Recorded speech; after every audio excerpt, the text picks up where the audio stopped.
Ο πατέρας έκλαιγε, γιατί δεν μπορούσε να βοηθήσει την κόρη του. Ο πόνος του τράβηξε την προσοχή μιας εκατομμυριούχου. Άκουσε λίγες λέξεις και πήρε μια απόφαση. Εκείνη η μέρα άλλαξε τη μοίρα της οικογένειας. Κάντε εγγραφή στο κανάλι και αφήστε το like σας για να παρακολουθήσετε αυτή την ιστορία.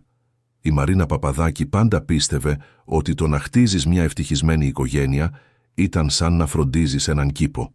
Μέρα με τη μέρα, ποτίζοντας με αγάπη, κλαδεύοντας με προσοχή, προστατεύοντας από τις κακοκαιρίες.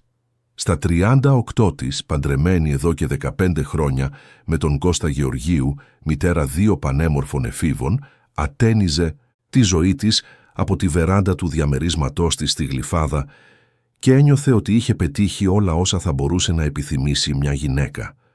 Ο απογευματινός ήλιος της Αθήνας έλουζε τα έπιπλα από ανοιχτόχρωμο ξύλο που είχε διαλέξει η ίδια, κάθε κομμάτι επιλεγμένο με την αγάπη κάποιου που χτίζει ένα σπιτικό. Ο Κώστας ήταν στο γραφείο, όπως πάντα, δουλεύοντας μέχρι αργά στην πολυεθνική εταιρεία τεχνολογίας, όπου ήταν διευθυντής έργου. Ο Μάριος, 17 ετών, διάβαζε για τις Πανελλήνιες στο δωμάτιό του, ενώ η Ιουλία, 15 ετών, παρακολουθούσε μια σειρά στο σαλόνι, ξεσπώντας που και που σε γελάκια που ζέστεναν την καρδιά της Μαρίνας. Ως ελεύθερη επαγγελματίας δημοσιογράφος, η Μαρίνα είχε την ευελιξία να εργάζεται από το σπίτι, κάτι που πάντα θεωρούσε ευλογία.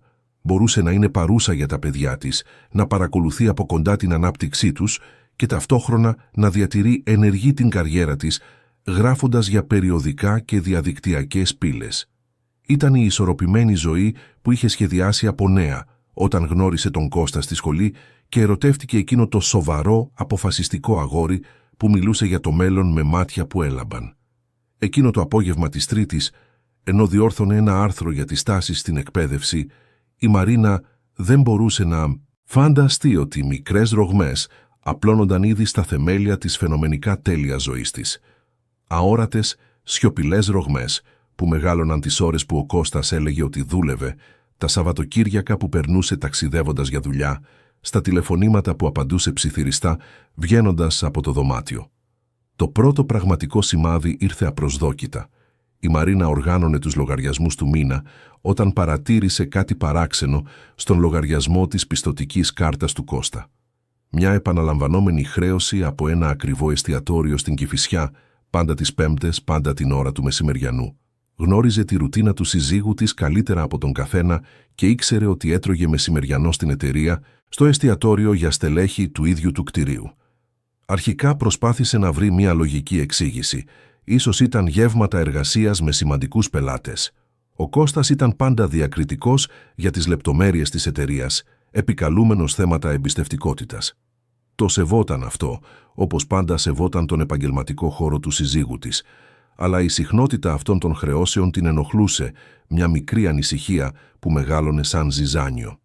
Την επόμενη εβδομάδα αποφάσισε να ρωτήσει ανέμελα για τα γεύματα. Ο Κώστας έκανε μπάνιο και εκείνη φώναξε από το κρεβάτι με την πιο φυσική φωνή που μπόρεσε να βρει. «Κώστα, αγάπη μου, τρως έξω τελευταία. Είδα κάτι διαφορετικές χρεώσεις στην κάρτα». Το νερό σταμάτησε να τρέχει για μερικά δευτερόλεπτα. Όταν ο Κώστας απάντησε, η φωνή του ακουγόταν διαφορετική, πιο ελεγχόμενη. «Α, ναι, κάποια επαγγελματικά γεύματα. Ξέρεις πώς είναι, Μαρινάκη, μερικές φορές πρέπει να βγω από την εταιρεία για να μιλήσω με περισσότερη ιδιωτικότητα». Η εξήγηση ήταν λογική, αλλά κάτι στον τόνο του Κώστα την έκανε να νιώσει άβολα. Είχε χρησιμοποιήσει το χαϊδευτικό που πάντα την ηρεμούσε, αλλά αυτή τη φορά ακούστηκε επιτηδευμένο, σαν στρατηγική για να κλείσει γρήγορα το θέμα. Η Μαρίνα προσπάθησε να πείσει τον εαυτό της ότι ήταν παρανοϊκή.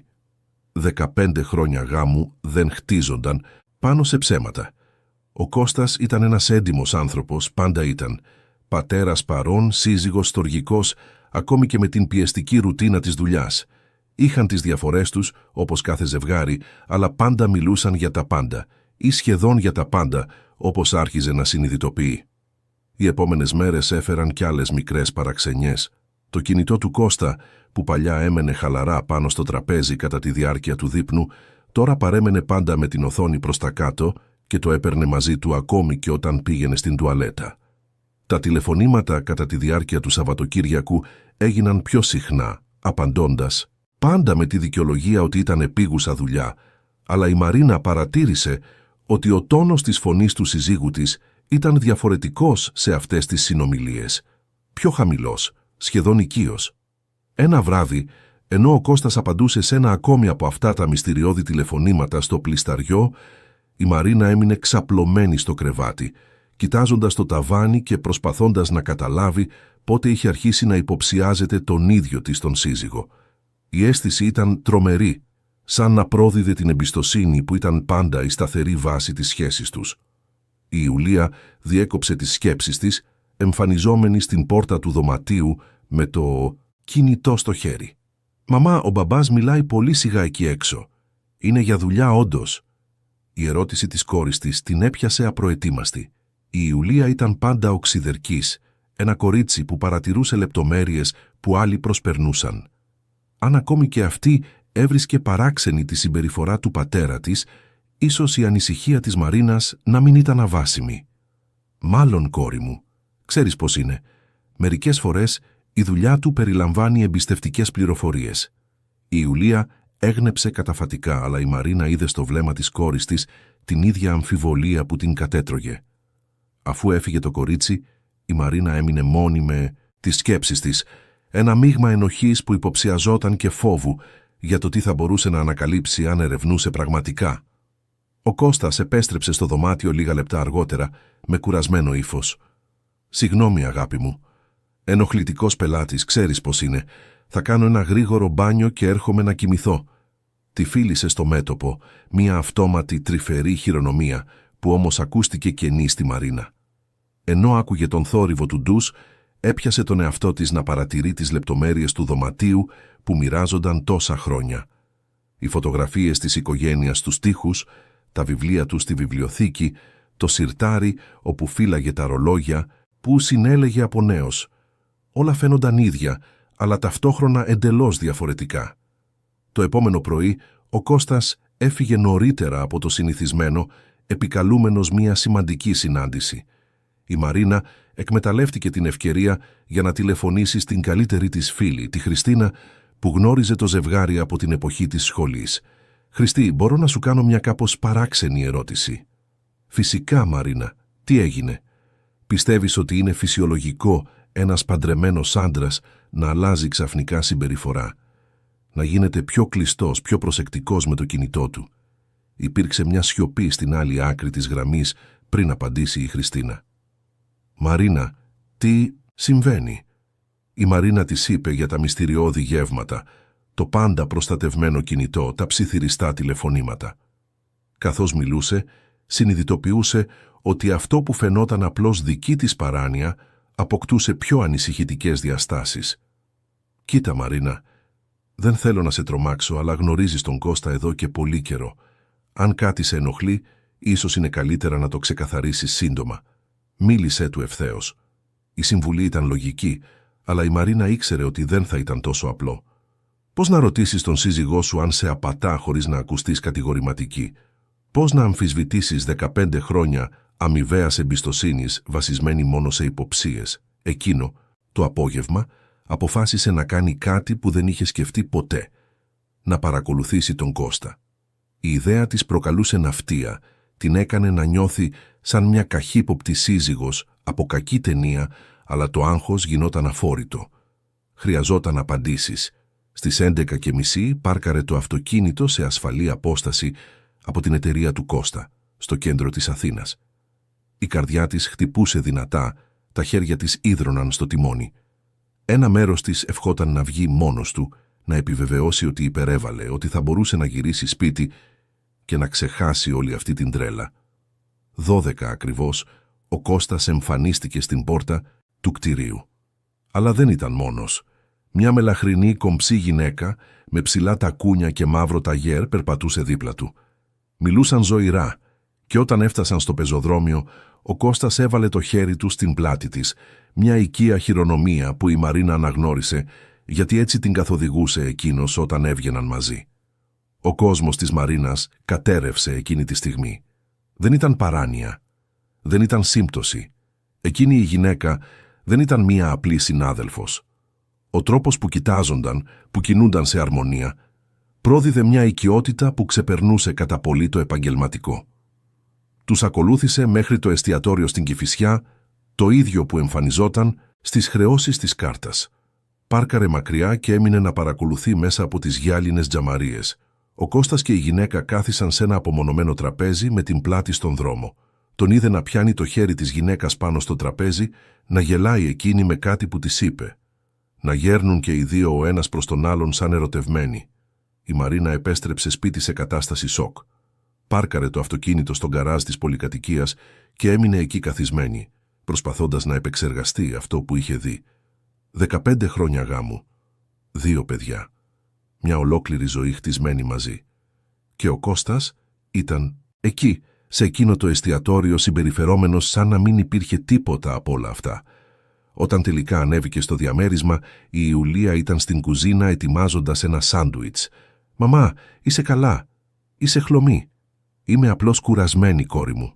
Θα ξεκουραστώ λίγο». Κλειδώθηκε στο δωμάτιο και έκλαψε όπως δεν είχε κλάψει εδώ και χρόνια.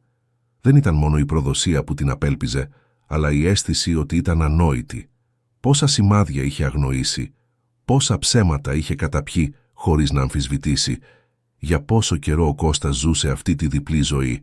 Οι ώρες πέρασαν αργά μέχρι να φτάσει ο Κώστας στο σπίτι. Μπήκε με το ίδιο χαμόγελο όπως πάντα, τη φίλησε στο μάγουλο και τη ρώτησε για τη μέρα της. Η Μαρίνα τον παρατηρούσε σαν να έβλεπε έναν ξένο. Αυτός ο άντρας που μοιραζόταν το κρεβάτι μαζί της τόσα χρόνια, που ήταν ο πατέρας των παιδιών της, που γνώριζε κάθε λεπτομέρεια της ζωής της, ήταν ικανός να λέει ψέματα με τόση φυσικότητα. «Πώς ήταν το μεσημεριανό σου σήμερα?» ρώτησε εκείνη, δοκιμάζοντάς τον. «Κανονικό. Στην εταιρεία όπως πάντα». «Γιατί?» Το ψέμα βγήκε τόσο εύκολα που η Μαρίνα ένιωσε ναυτία. Ο Κώστας συνέχισε τη συζήτηση σαν να μην είχε συμβεί τίποτα. Ρώτησε για το δείπνο, σχολίασε ένα έργο στη δουλειά. Η ικανότητά του να υποκρίνεται την τρόμαζε. Εκείνο το βράδυ, ενώ ο Κώστας κοιμόταν δίπλα της, η Μαρίνα έμεινε ξύπνια, σχεδιάζοντας τι θα έκανε στη συνέχεια. Δεν μπορούσε απλώς να προσποιηθεί ότι δεν είχε δει τίποτα. Αλλά δεν ήταν έτοιμη και για μια άμεση αντιπαράθεση. Χρειαζόταν περισσότερες πληροφορίες. Χρειαζόταν να καταλάβει την έκταση αυτής της προδοσίας. Τις επόμενες μέρες άρχισε να παρατηρεί τον σύζυγό της με άλλα μάτια.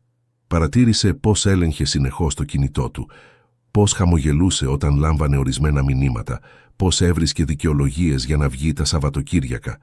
Συνειδητοποίησε ότι τα επαγγελματικά ταξίδια είχαν γίνει πιο συχνά τους τελευταίους μήνες, πάντα σε κοντινές πόλεις, πάντα για 1 ή 2 μέρες μόνο.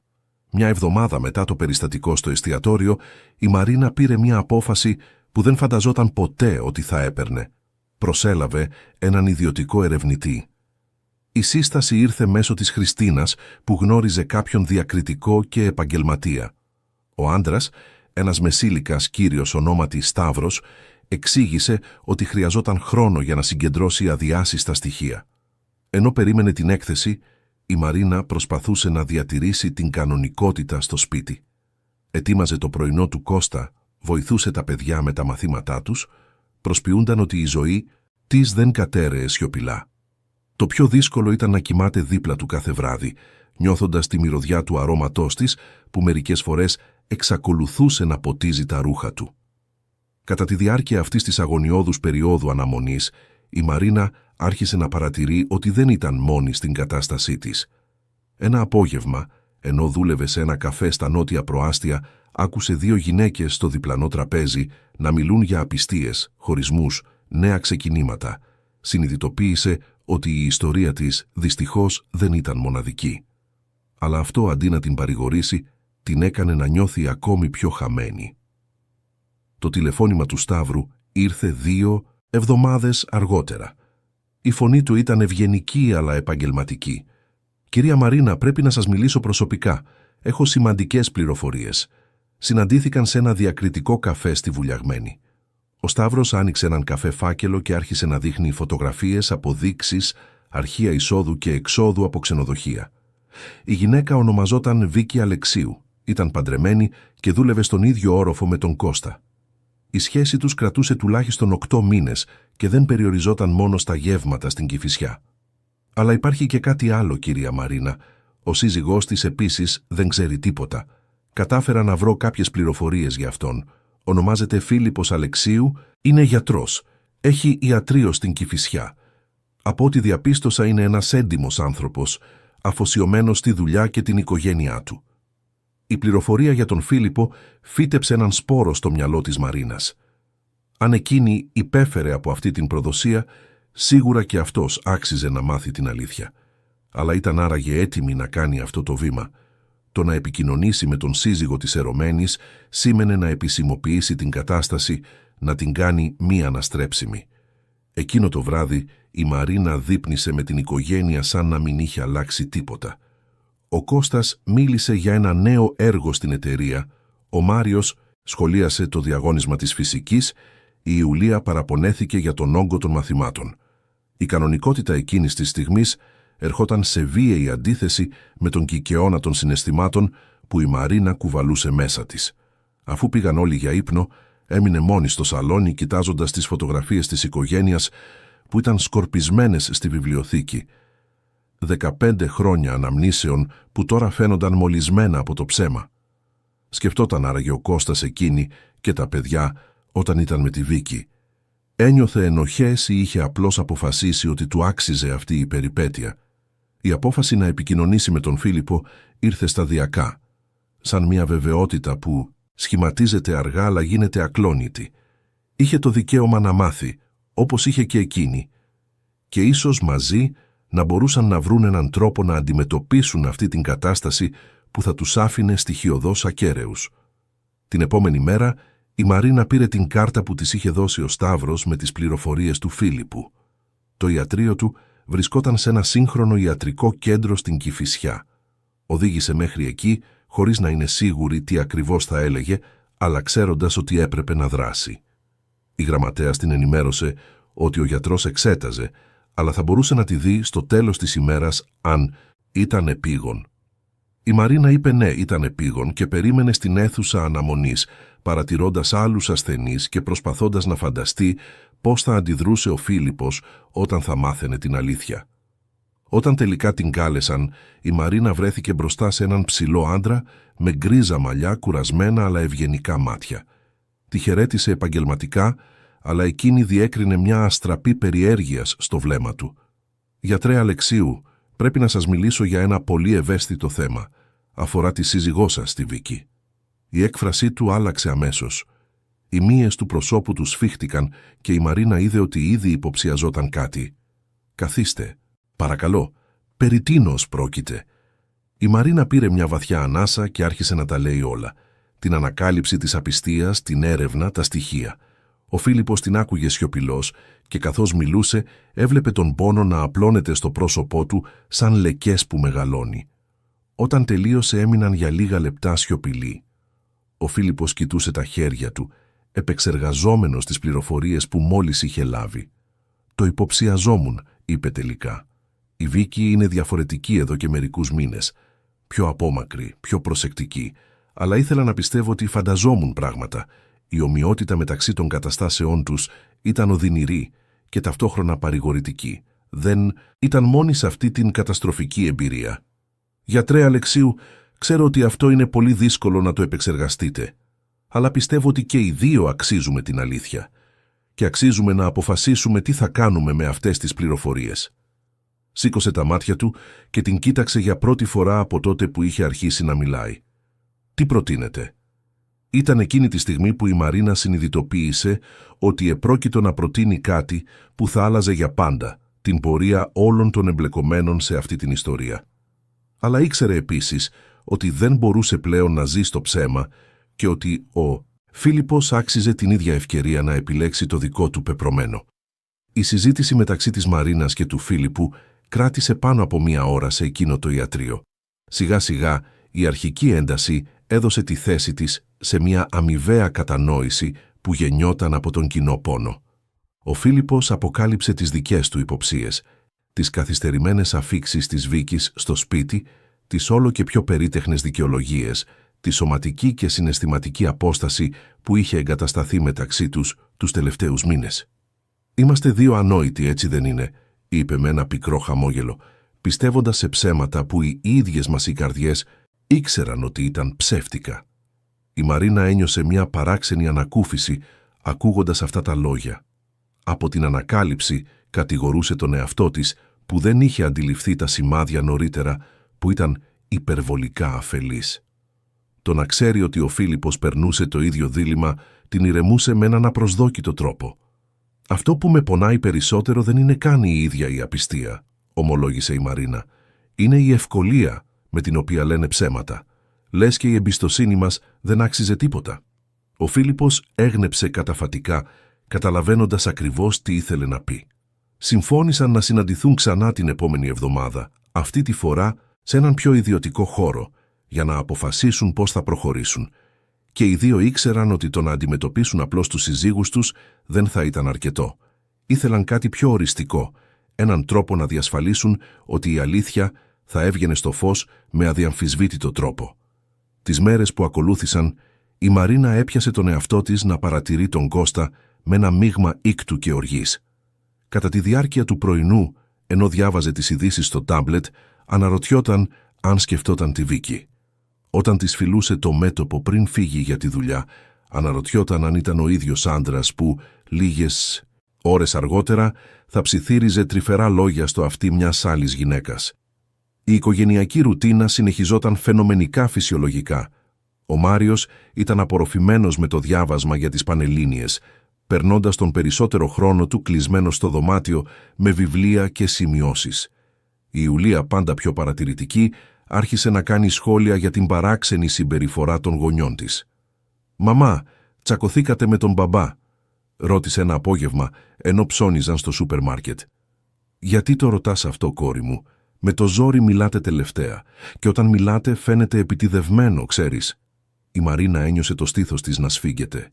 Η οξυδέρκεια της κόρης την τρόμαζε, αλλά την έκανε επίσης να συνειδητοποιήσει πόσο η κατάσταση επηρέαζε όλη την οικογένεια, ακόμη και χωρίς τα παιδιά να ξέρουν ακριβώς τι συνέβαινε. «Είναι απλώς μερικά ανόητα προβλήματα ζευγαριών», είπε ψέματα, μισώντας τον εαυτό της γι' αυτό. «Θα περάσει». Η Ιουλία δεν φάνηκε να πείθεται, αλλά δεν επέμεινε στο θέμα. Η Μαρίνα συνειδητοποίησε ότι θα έπρεπε να είναι πιο προσεκτική για να προστατεύσει τα παιδιά μέχρι να έχει ένα οριστικό σχέδιο. Η δεύτερη συνάντηση με τον Φίλιππο έγινε σε ένα διακριτικό καφέ στο Θησίο. Έφτασε λίγα λεπτά μετά από εκείνη, με ύφος πιο αποφασιστικό από την πρώτη φορά. Κάθισαν σε ένα τραπέζι στο βάθος, μακριά από άλλους πελάτες. «Μίλησα με έναν φίλο μου δικηγόρο», είπε ο Φίλιππος χωρίς περιστροφές. «Μου εξήγησε ποια είναι τα δικαιώματά μας σε περίπτωση διαζυγίου, αλλά πριν προβώ σε οποιαδήποτε νομική ενέργεια, θέλω να είμαι απόλυτα σίγουρος. Δεν θέλω να μπορεί να το αρνηθεί ή να εφεύρει δικαιολογίες». Η Μαρίνα συμφώνησε. Τα στοιχεία που είχε συγκεντρώσει ο ερευνητής ήταν πιστικά, αλλά και οι δύο ήθελαν κάτι πιο συγκεκριμένο, πιο αδιαμφισβήτητο. «Έχω μια ιδέα», είπε, διστάζοντας λίγο πριν συνεχίσει. «Ξέρω ότι μπορεί να φαίνεται τρελό, αλλά η εταιρεία του Κώστα θα κάνει τη γιορτή για το τέλος της χρονιάς την επόμενη εβδομάδα. Είναι μια μεγάλη εκδήλωση, πολλοί υπάλληλοι, μερικοί συνεργάτες. Ο Κώστας πηγαίνει πάντα και είμαι σίγουρη ότι και η Βίκη θα είναι εκεί». Ο Φίλιππος την παρατήρησε με ενδιαφέρον, περιμένοντας να συνεχίσει.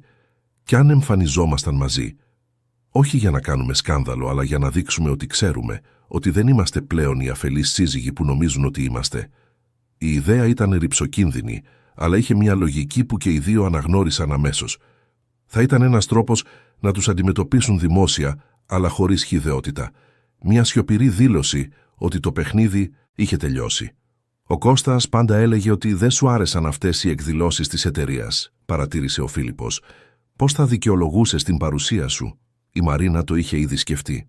«Μπορώ να πω ότι άλλαξα γνώμη, ότι θέλω να γνωρίσω καλύτερα το εργασιακό του περιβάλλον. Άλλωστε, είναι 15 χρόνια γάμου και ποτέ δεν ενδιαφέρθηκα πολύ για την εταιρεία.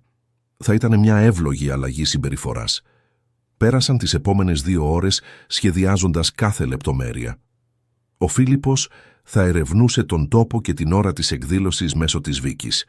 Η Μαρίνα θα έπιθε τον Κώστα ότι ήθελε να τον συνοδεύσει. Την ημέρα της γιορτής θα έφταναν χωριστά, αλλά θα συναντιόντουσαν την κατάλληλη στιγμή για να προκαλέσουν τον επιθυμητό αντίκτυπο. Ενώ περπατούσε πίσω στο αυτοκίνητο, η Μαρίνα αναλογίστηκε πως η ζωή της είχε αλλάξει δραστικά σε λίγες εβδομάδες. Πριν από 1 μήνα, η μεγαλύτερη ανησυχία της ήταν να αποφασίσει το θέμα για το πάρτι των 15 χρόνων της Ιουλίας. Τώρα σχεδίαζε μια δημόσια αντιπαράθεση που πιθανότατα θα κατέστρεφε οριστικά τον γάμο της. Εκείνο το βράδυ, κατά τη διάρκεια του δείπνου, η Μαρίνα έθεσε το σχέδιο σε εφαρμογή. «Κώστα, σκεφτόμουν τη γιορτή της εταιρείας την επόμενη εβδομάδα. Θα σε πείραζε αν ερχόμουν μαζί». Ο Κώστας παραλίγο να πνιγεί με το κομμάτι κοτόπουλο που μασούσε. Συνήλθε γρήγορα, αλλά η Μαρίνα παρατήρησε τη στιγμή πανικού στα μάτια του. «Θέλεις να έρθεις στη γιορτή? Μα πάντα έλεγες ότι έβρισκες αυτές τις εκδηλώσεις βαρετές». «Άλλαξα γνώμη. 15 χρόνια γάμου και μετά βίας γνωρίζω τους συναδέλφους σου. Νομίζω ότι θα ήταν ενδιαφέρον». Ο Κώστας προσπάθησε να την αποτρέψει με διάφορα επιχειρήματα. Η εκδήλωση θα ήταν κουραστική, γεμάτη συζητήσεις για δουλειά, δεν θα διασκέδαζε.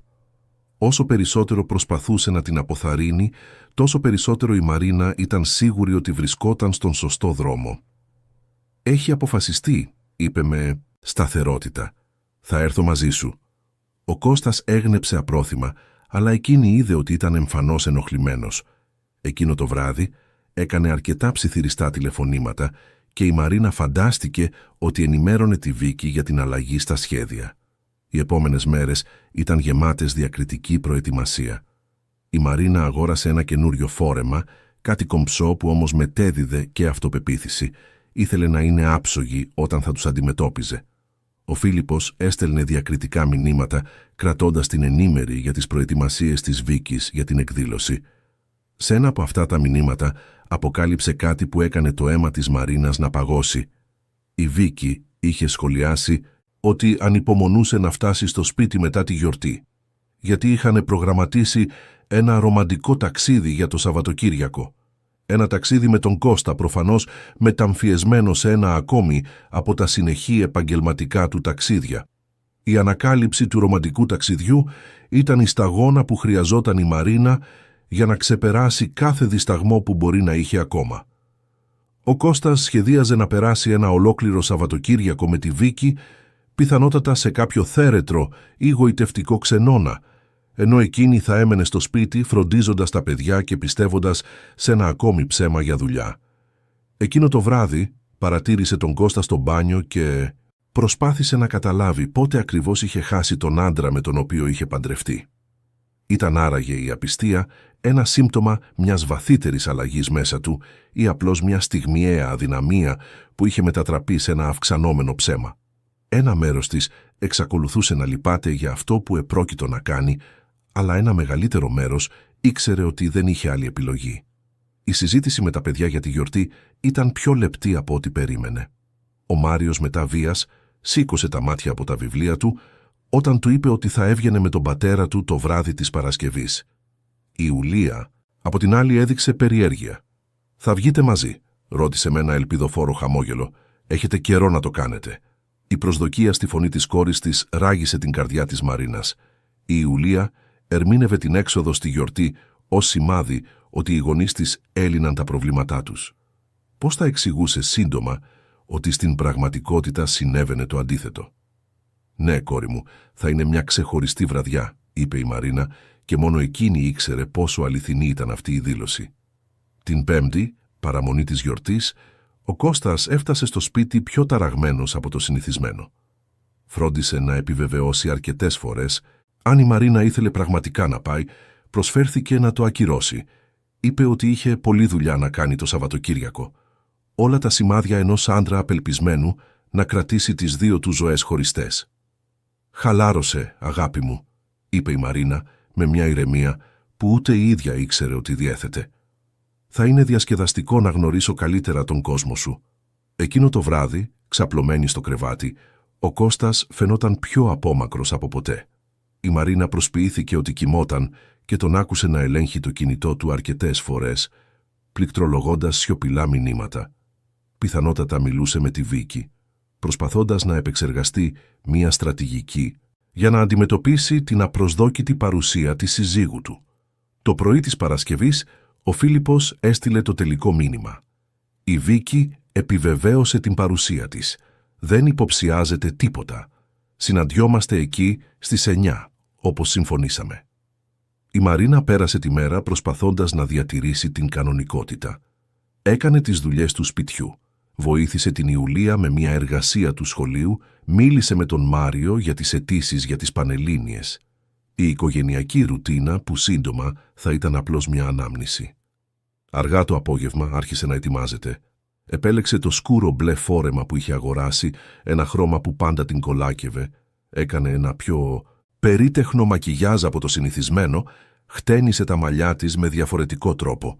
Ήθελε να είναι όμορφη, αλλά ήθελε επίσης ο Κώστας να νιώσει το βάρος αυτού που έχανε. Όταν ο Κώστας την είδε έτοιμη, υπήρξε μια στιγμή αμήχανης σιωπής. Ήταν εκθαμβωτική και εκείνος φαινόταν να τη βλέπει πραγματικά για πρώτη φορά εδώ και μήνες. «Είσαι πανέμορφη», είπε, και για μια στιγμή η Μαρίνα διέκρινε τον άντρα που την είχε ερωτευτεί τόσα χρόνια πριν. «Ευχαριστώ», απάντησε απλά, χωρίς να αφήσει την νοσταλγία να την κάνει να δειλιάσει. Η διαδρομή μέχρι τον χώρο της γιορτής ήταν τεταμένη. Ο Κώστας προσπαθούσε να διατηρήσει μια χαλαρή συζήτηση, αλλά η Μαρίνα διέκρινε την ευρικότητά του. Τα χέρια στο τιμόνι ήταν πιο σφιγμένα από το συνηθισμένο και άλλαζε συνεχώς σταθμό στο ραδιόφωνο, ένα τικ που ήξερε ότι υποδήλωνε άγχος. Η γιορτή γινόταν σε ένα πεντάστερο ξενοδοχείο στη Γλυφάδα, με θέα στη θάλασσα. Η αίθουσα ήταν κομψά διακοσμημένη, με λευκά λουλούδια και απαλό φωτισμό. Η Μαρίνα αναγνώρισε μερικούς συναδέλφους του Κώστα που είχε γνωρίσει κατά καιρούς σε σποραδικές εκδηλώσεις, αλλά η προσοχή της ήταν επικεντρωμένη στον εντοπισμό της Βίκης. Δεν άργησε πολύ να την εντοπίσει. Στεκόταν κοντά στο παράθυρο, συζητώντας ζωηρά με μια ομάδα ανθρώπων. Ήταν ακόμα πιο όμορφη από κοντά από ό,τι στις φωτογραφίες που της είχε δείξει ο ερευνητής. Μακριά λαμπερά μαλλιά, σαγηνευτικό χαμόγελο, κόκκινο φόρεμα που τόνιζε τη σιλουέτα της. Η Μαρίνα κατάλαβε γιατί ο Κώστας είχε νιώσει έλξη και αυτό κατά κάποιο τρόπο έκανε τα πάντα ακόμα πιο οδυνηρά.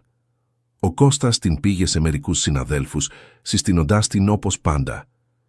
«Αυτή είναι η Μαρίνα, η σύζυγός μου». Η περηφάνεια στη φωνή του ακουγόταν ψεύτικη τώρα, σαν μια παράσταση για να διατηρήσει τα προσχήματα. Στις 9 ακριβώς, όπως είχαν συμφωνήσει, η Μαρίνα είδε τον Φίλιππο να μπαίνει στην αίθουσα.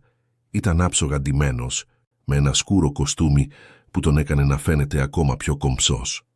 Όταν τα βλέμματά τους διασταυρώθηκαν μέσα στην αίθουσα, εκείνος έγνεψε διακριτικά. Ο Κώστας ήταν απορροφημένος, συζητώντας για ένα έργο, όταν η Μαρίνα είπε «Αγάπη μου, πάω μέχρι την τουαλέτα.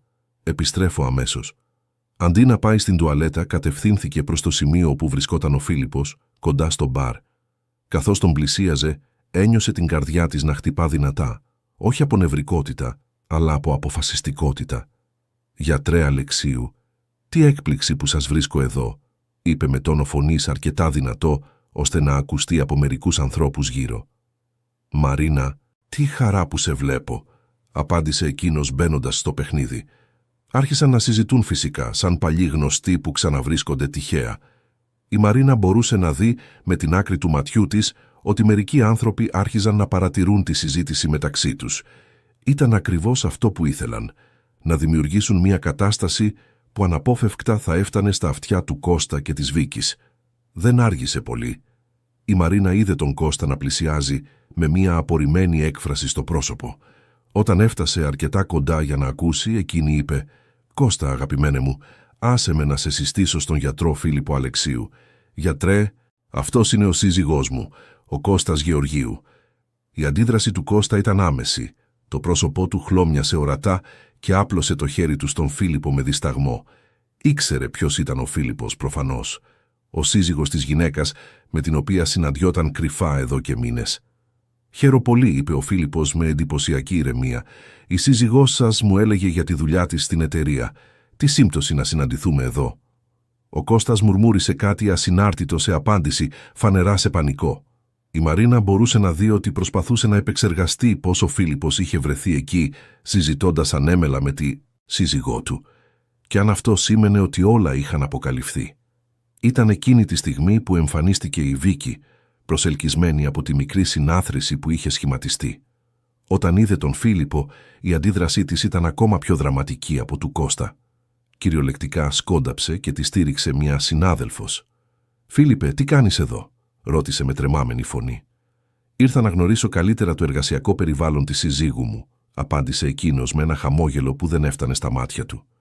«Και εκμεταλλεύτηκα την ευκαιρία να γνωρίσω μερικούς ενδιαφέροντες ανθρώπους». Η σιωπή που ακολούθησε ήταν εκκοφαντική. Ο Κώστας και η Βίκη κοιτάζονταν με απόγνωση, προσπαθώντας να καταλάβουν πώς είχε δημιουργηθεί αυτή η κατάσταση. Οι άνθρωποι γύρω άρχισαν να αντιλαμβάνονται ότι κάτι παράξενο συνέβαινε. Ήταν η Μαρίνα που έσπασε τη σιωπή με μια φωνή γαλήνια αλλά σταθερή. «Είναι ενδιαφέρον πόσο μικρός είναι ο κόσμος, δεν νομίζετε? Μερικές φορές ανακαλύπτουμε ότι οι πιο κοντινοί μας άνθρωποι γνωρίζουν ανθρώπους που δεν φανταζόμασταν ποτέ». Η φράση ήταν φαινομενικά αθώα, αλλά φορτωμένη με νόημα για τον Κώστα και τη Βίκη. Κατάλαβαν απόλυτα ότι το παιχνίδι είχε τελειώσει, ότι τα μυστικά τους είχαν αποκαλυφθεί. Η Βίκη προσπάθησε να συνέλθει, ψελίζοντας μια δικαιολογία ότι έπρεπε να μιλήσει σε κάποιον και έφυγε βιαστικά. Ο Κώστας έμεινε εκεί διχασμένος μεταξύ του να ακολουθήσει την ερωμένη του και να μείνει με τη σύζυγό του, σε μια κατάσταση που εξέθετε δημόσια τη διπροσωπεία του. Η Μαρίνα γύρισε στον Φίλιππο και είπε με τόνο αρκετά δυνατό ώστε να ακουστεί από όλους γύρω: «Γιατρέ, ήταν χαρά μου που σας γνώρισα προσωπικά. Είμαι σίγουρη ότι οι σύζυγοί μας θα έχουν πολλά να συζητήσουν μαζί μας όταν φτάσουν σπίτι σήμερα». Με αυτά τα λόγια τον αποχαιρέτησε με μια σταθερή χειραψία και κατευθύνθηκε πίσω στον Κώστα, που στεκόταν σαν άγαλμα, ανίκανος να επεξεργαστεί πλήρως αυτό που μόλις είχε συμβεί.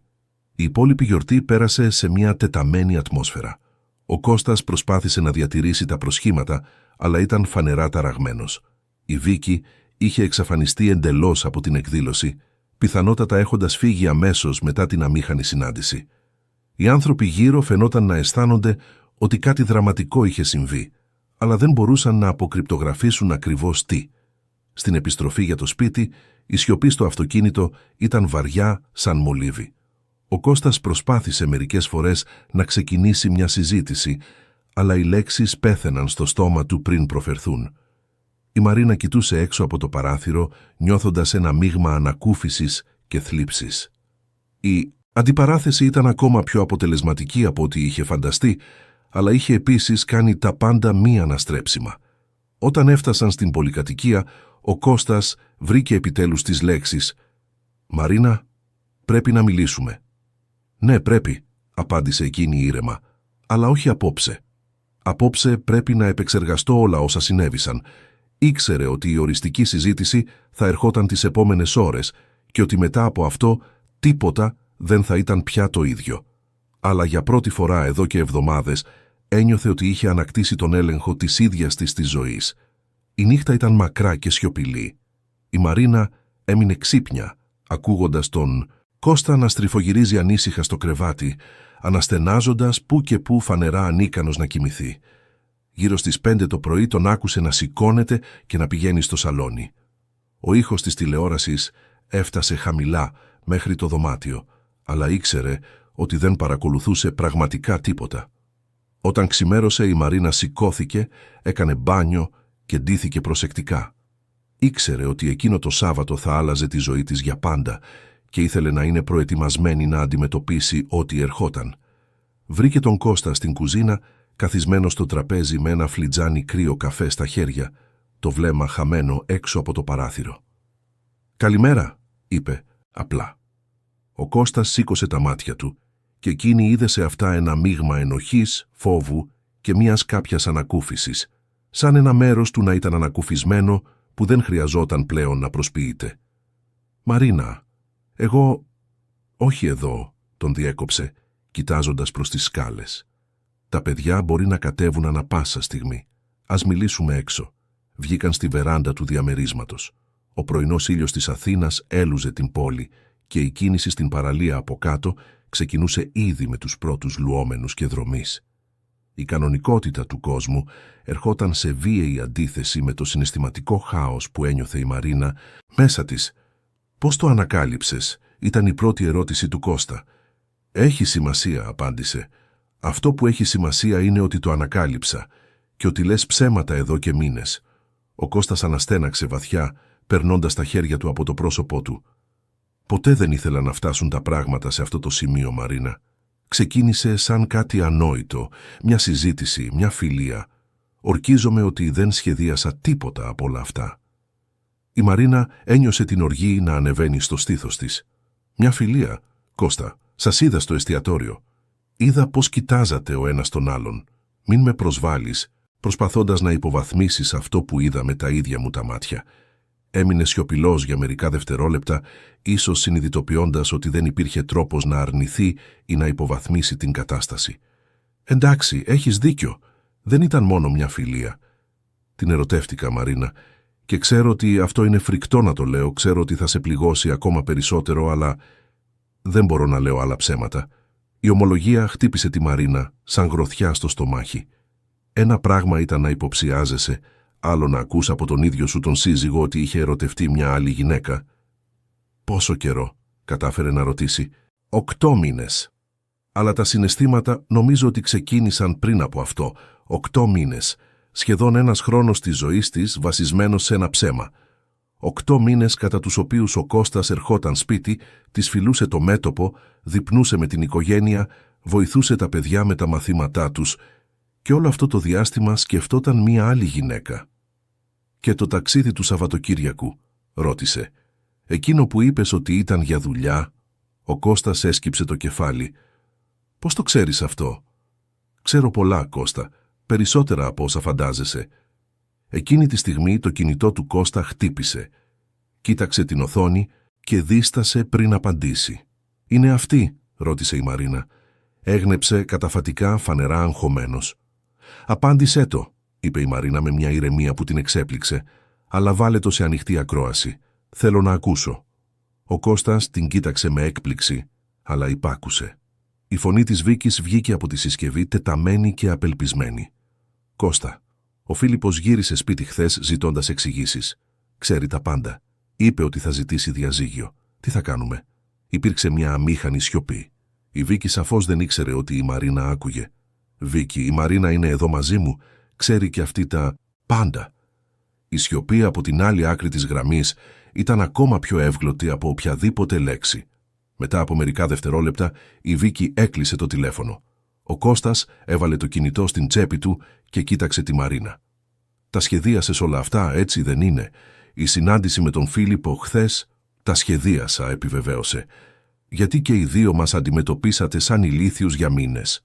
Νομίζατε ότι μπορούσατε να παίξετε με τα συναισθήματά μας, με τις ζωές μας, με την εμπιστοσύνη μας.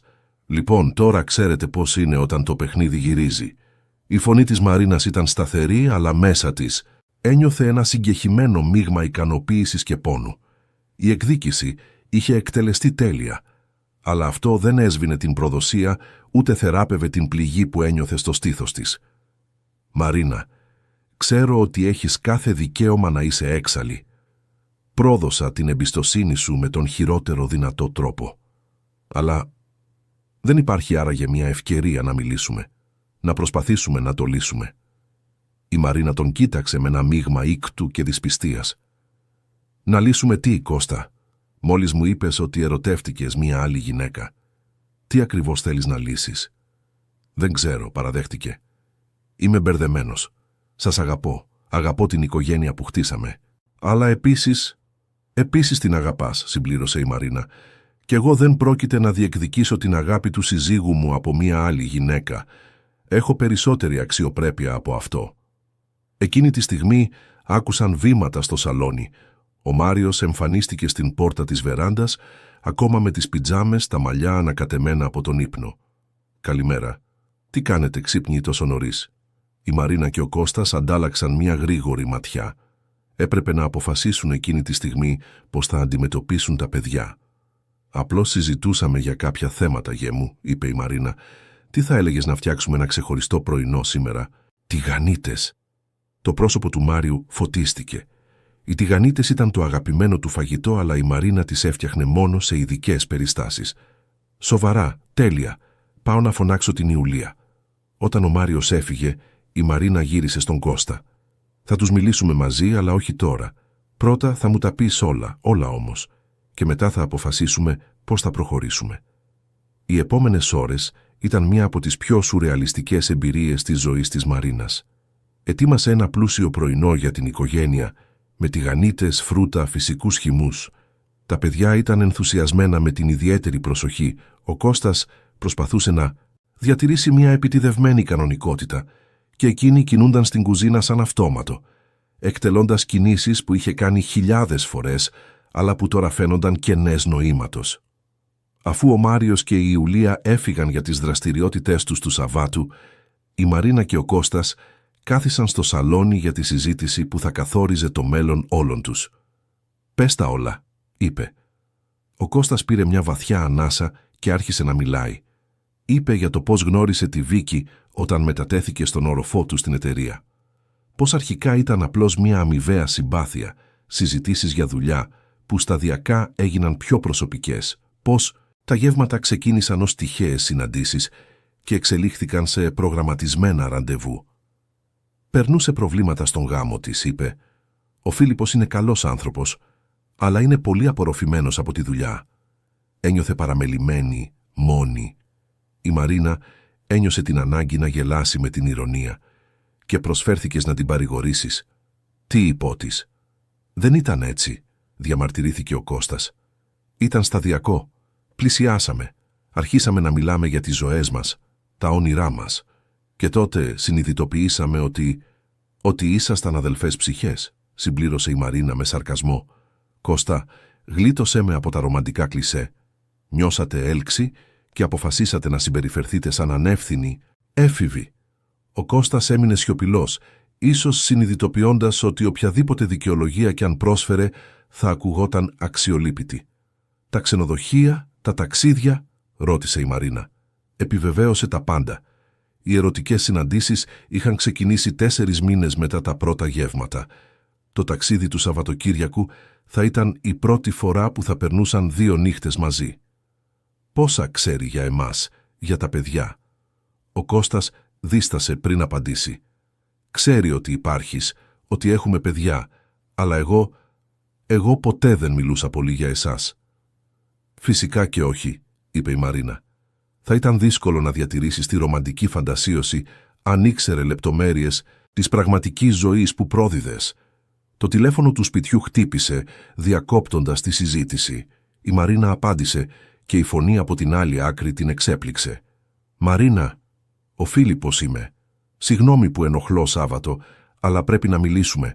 Θα μπορούσες να με συναντήσεις σήμερα το απόγευμα?» «Φυσικά. Πού?» Κανόνισαν να συναντηθούν σε μια καφετέρια στη Βουλιαγμένη. Όταν η Μαρίνα έκλεισε, ο Κώστας την κοιτούσε με περιέργεια. «Ήταν ο Φίλιππος», εξήγησε. Προφανώς η συζήτησή του με τη Βίκη δεν ήταν πολύ διαφορετική από τη δική μας. «Θα συναντηθείς μαζί του?» ρώτησε ο Κώστας και υπήρχε κάτι που έμοιαζε με ζήλια στη φωνή του. «Θα συναντηθώ. Και οι δύο είμαστε τα θύματα σε αυτή την ιστορία, Κώστα. Είναι φυσικό να έχουμε πράγματα να συζητήσουμε». Το απόγευμα βρήκε τη Μαρίνα καθισμένη σε ένα γωνιακό τραπέζι της καφετέριας, παρατηρώντας την κίνηση της παραλίας μέσα από το παράθυρο. Ο Φίλιππος έφτασε στην ώρα του, αλλά εκείνη παρατήρησε ότι φαινόταν πιο καταβεβλημένος από την προηγούμενη μέρα. «Πώς πήγε η συζήτηση μαζί της?» ρώτησε η Μαρίνα μόλις κάθισε. «Δύσκολα», απάντησε. «Προσπάθησε να το αρνηθεί στην αρχή, μετά να το υποβαθμίσει. Είπε ότι ήταν απλώς μια περιπέτεια, ότι δεν σήμαινε τίποτα σοβαρό». Η Μαρίνα έκανε μια γκριμάτσα. Ο Κώστας είπε ακριβώς το αντίθετο, ότι την ερωτεύτηκε. Ο Φίλιππος χαμογέλασε πικρά. Αστείο πως λένε διαφορετικές εκδοχές της ίδιας ιστορίας, ανάλογα με το ποιος ακούει. Παρήγγειλαν καφέ και έμειναν για λίγα λεπτά σιωπηλοί, ο καθένας απορροφημένος στις δικές του σκέψεις. «Μαρίνα», είπε ο Φίλιππος τελικά, «θέλω να σε ευχαριστήσω για χθες το βράδυ. Ξέρω ότι πρέπει να ήταν δύσκολο και για σένα, αλλά ήταν ο μόνος τρόπος για να καταλάβουν ότι δεν είμαστε ανόητοι». Έγνεψε καταφατικά. «Θα ζητήσεις διαζύγιο?» «Θα ζητήσω. Μίλησα ήδη με τον δικηγόρο μου σήμερα το πρωί. Και εσύ?» «Δεν έχω αποφασίσει ακόμα επίσημα, αλλά ναι, νομίζω πως ναι. Δεν βλέπω πώς μπορεί να υπάρξει εμπιστοσύνη μετά από όλα αυτά». Ο Φίλιππος Την παρατήρησε με προσοχή. «Μπορώ να σου κάνω μια προσωπική ερώτηση?» «Μπορείς». «Ακόμα αγαπάς τον Κώστα?» Η ερώτηση την έπιασε απροετοίμαστη. Η Μαρίνα έμεινε μερικά δευτερόλεπτα σκεπτόμενη πριν απαντήσει. «Αγαπώ τον άντρα που νόμιζα ότι ήταν, αλλά αυτός ο άντρας προφανώς δεν υπάρχει. Ο πραγματικός Κώστας είναι κάποιος ικανός να μου λέει ψέματα κάθε μέρα για 8 μήνες. Και δεν ξέρω αν μπορώ να αγαπήσω κάποιον τέτοιο». Ο Φίλιππος έγνεψε καταφατικά κατανοώντας. «Νιώθω κάτι παρόμοιο με τη Βίκη. Για 15 χρόνια γάμου νόμιζα ότι την ήξερα. Τώρα συνειδητοποιώ ότι ίσως δεν την ήξερα ποτέ πραγματικά». Συζήτησαν για 2 ακόμη ώρες, μοιραζόμενοι λεπτομέρειες από τις ανακαλύψεις τους, εκτονώνοντας την αίσθηση ότι είχαν εξαπατηθεί, προσπαθώντας να καταλάβουν πώς άνθρωποι που αγαπούσαν μπορούσαν να έχουν προκαλέσει τόσο πόνο. Στη μέση της συζήτησης, η Μαρίνα συνειδητοποίησε κάτι απροσδόκητο. Της άρεσε η παρέα του Φίλιππου. Όχι ρομαντικά, όχι εκείνη τη στιγμή, αλλά υπήρχε μια γνήσια σύνδεση μεταξύ τους, μια αμοιβαία κατανόηση που γεννήθηκε από τον κοινό πόνο, αλλά που πήγαινε πέρα από αυτό. Ο Φίλιππος ήταν ένας ευγενικός, στοχαστικός, έξυπνος άντρας. Μιλούσε για τους ασθενείς του με στοργή, για το επάγγελμά του με πάθος. Είπε ότι είχε γνωρίσει τη Βίκη στη σχολή, ότι ήταν η πρώτη του σοβαρή σχέση, ο πρώτος του μεγάλος έρωτας. Η προδοσία τον είχε πληγώσει βαθιά, αλλά δεν έδειχνε πικρία, μόνο θλίψη. Η Μαρίνα, από την πλευρά της, μίλησε για την καριέρα της ως δημοσιογράφος, για το πώς είχε ισορροπήσει δουλειά και οικογένεια όλα αυτά τα χρόνια, για τα όνειρά της που είχε αναβάλει για να δώσει προτεραιότητα στην οικογενειακή σταθερότητα. «Θα επιστρέψεις να δουλέψεις έξω?» ρώτησε ο Φίλιππος. «Το σκέφτομαι. Ίσως είναι η ώρα να σκεφτώ περισσότερο εμένα, τους δικούς μου στόχους». Όταν αποχαιρετίστηκαν, ήταν σχεδόν νύχτα. Η Μαρίνα οδήγησε πίσω στο σπίτι με μια παράξενη αίσθηση ελαφρότητας, αναμεμειγμένη με μελαγχολία. Από τη μία, το απόγευμα με τον Φίλιππο ήταν αναζωογονητικό, μια υπενθύμηση ότι υπήρχαν έντιμοι άνθρωποι στον κόσμο. Από την άλλη, ήξερε ότι θα έφτανε σπίτι για να αντιμετωπίσει την πραγματικότητα του χωρισμού. Ο Κώστας ήταν στο σαλόνι όταν έφτασε, παρακολουθώντας τηλεόραση με τα παιδιά. Η οικία οικογενειακή σκηνή τη χτύπησε σαν μαχαιριά. Σε λίγες μέρες, αυτή η ρουτίνα του Σαββατόβραδου θα ήταν απλώς μια ανάμνηση. Ο Μάριος και η Ιουλία τη χαιρέτησαν χαρούμενα, λέγοντάς της για τις δραστηριότητές τους της ημέρας. Η Μαρίνα απάντησε με γνήσιο ενδιαφέρον, αλλά ένα μέρος του μυαλού της ήταν επικεντρωμένο στη συζήτηση που εκείνη και ο Κώστας θα έπρεπε να έχουν μαζί τους σύντομα. Αφού τα παιδιά πήγαν για ύπνο, ο Κώστας την πλησίασε στην κουζίνα. «Πώς πήγε η συζήτηση με τον Φίλιππο?» «Διαφωτιστική», απάντησε. «Θα ζητήσει διαζύγιο και νομίζω ότι πρέπει να μιλήσουμε κι εμείς γι' αυτό». Ο Κώστας ακούμπησε στον πάγκο, φανερά ξαφνικά πιο μεγάλος. «Μαρίνα, ξέρω ότι τα χάλασα όλα. Ξέρω ότι πρόδωσα την εμπιστοσύνη σου με τον χειρότερο δυνατό τρόπο. Αλλά δεν μπορούμε να δοκιμάσουμε μια θεραπεία ζεύγους. Δεν υπάρχει άραγε μια ευκαιρία να το ξαναχτίσουμε». Η Μαρίνα τον κοίταξε για πολλή ώρα, προσπαθώντας να διακρίνει μέσα του κάποιο ίχνος του άντρα που είχε ερωτευτεί τόσα χρόνια πριν. «Κώστα, μου είπες σήμερα το πρωί ότι ερωτεύτηκες μια άλλη γυναίκα. Πώς ακριβώς νομίζεις ότι μπορούμε να ξαναχτίσουμε τον γάμο μας, ξέροντας αυτό?» «Μπορώ να χωρίσω μαζί της. Μπορώ να ζητήσω μετάθεση στην εταιρεία, να αλλάξω τμήμα. Μπορώ να κάνω και ατομική θεραπεία». Οι λέξεις έβγαιναν σε μια απελπισμένη ροή και η Μαρίνα συνειδητοποίησε ότι ο Κώστας πανικοβαλόταν μπροστά στην πραγματική πιθανότητα να χάσει την οικογένειά του. «Και νομίζεις ότι θα μπορούσα να σε εμπιστευτώ ξανά?» ρώτησε ευγενικά. «Νομίζεις ότι θα μπορούσα να κοιμάμαι δίπλα σου κάθε βράδυ χωρίς να αναρωτιέμαι αν τη σκέφτεσαι? Νομίζεις ότι θα μπορούσα να σε βλέπω να φτάνεις αργά από τη δουλειά χωρίς να υποψιάζομαι πού ήσουν πραγματικά?» Ο Κώστας δεν απάντησε, γιατί και οι δύο ήξεραν ότι η απάντηση ήταν όχι. «Εκτός αυτού», συνέχισε η Μαρίνα, «προτείνεις να χωρίσεις μαζί της μόνο και μόνο επειδή αποκαλύφθηκες. Αν δεν το είχα ανακαλύψει, θα συνέχιζες τη διπλή ζωή επαόριστον». «Αυτό δεν είναι αλήθεια», διαμαρτυρήθηκε ο Κώστας αδύναμα. «Δεν είναι. Τότε γιατί δεν χώρισες μαζί της νωρίτερα? Γιατί δεν ήρθες να μου μιλήσεις όταν συνειδητοποίησες ότι ερωτευόσουν κάποια άλλη?» Ο Κώστας έμεινε σιωπηλός, χωρίς απάντηση σε αυτές τις ερωτήσεις. «Θα μιλήσουμε στα παιδιά αύριο», είπε η Μαρίνα τελικά, «και τη Δευτέρα θα ψάξω για δικηγόρο».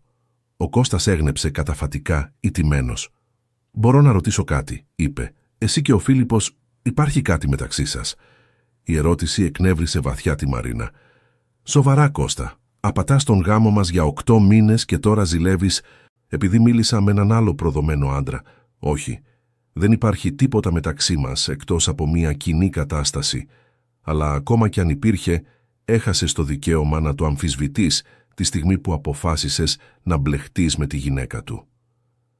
Εκείνο το βράδυ, για πρώτη φορά σε 15 χρόνια γάμου, ο Κώστας κοιμήθηκε στον ξενώνα. Η Μαρίνα έμεινε μόνη στο διπλό κρεβάτι, κοιτάζοντας το ταβάνι και προσπαθώντας να φανταστεί πώς θα ήταν η ζωή της από εδώ και πέρα. Στα 38 της θα ήταν μια διαζευγμένη γυναίκα, μόνη μητέρα 2 εφήβων. Θα έπρεπε να ξαναχτίσει την καριέρα της, να αναδιοργανώσει τα οικονομικά της, να εξηγήσει σε φίλους και οικογένεια τι είχε συμβεί. Η προοπτική ήταν τρομακτική, αλλά υπήρχε και κάτι απελευθερωτικό σε αυτήν. Για πρώτη φορά εδώ και μήνες, η Μαρίνα δεν ένιωθε το βάρος του άγχους στο στήθος της. Η αλήθεια, όσο οδυνηρή κι αν ήταν καλύτερη από το ψέμα. Και ίσως, απλώς ίσως, το τέλος αυτού του γάμου να μην ήταν το τέλος του κόσμου. Ίσως ήταν η αρχή κάτι νέου, κάτι πιο έντιμου, κάτι πιο αληθινού. Πριν αποκοιμηθεί, σκέφτηκε για λίγο τον Φίλιππο, την ευγένεια στα μάτια του, τον σεβασμό με τον οποίο είχε αντιμετωπίσει όλη αυτή την κατάσταση. Δεν ήταν έτοιμη να σκεφτεί τον έρωτα, ίσως να μην ήταν για πολύ καιρό. Αλλά ήταν παρηγορητικό να ξέρει ότι υπήρχαν έντιμοι άντρες στον κόσμο, άντρες ικανοί να τιμούν τις δεσμεύσεις τους και να φέρονται στους ανθρώπους με αξιοπρέπεια. Η Κυριακή θα ήταν η μέρα που θα τα έλεγε όλα στον Μάριο και την Ιουλία.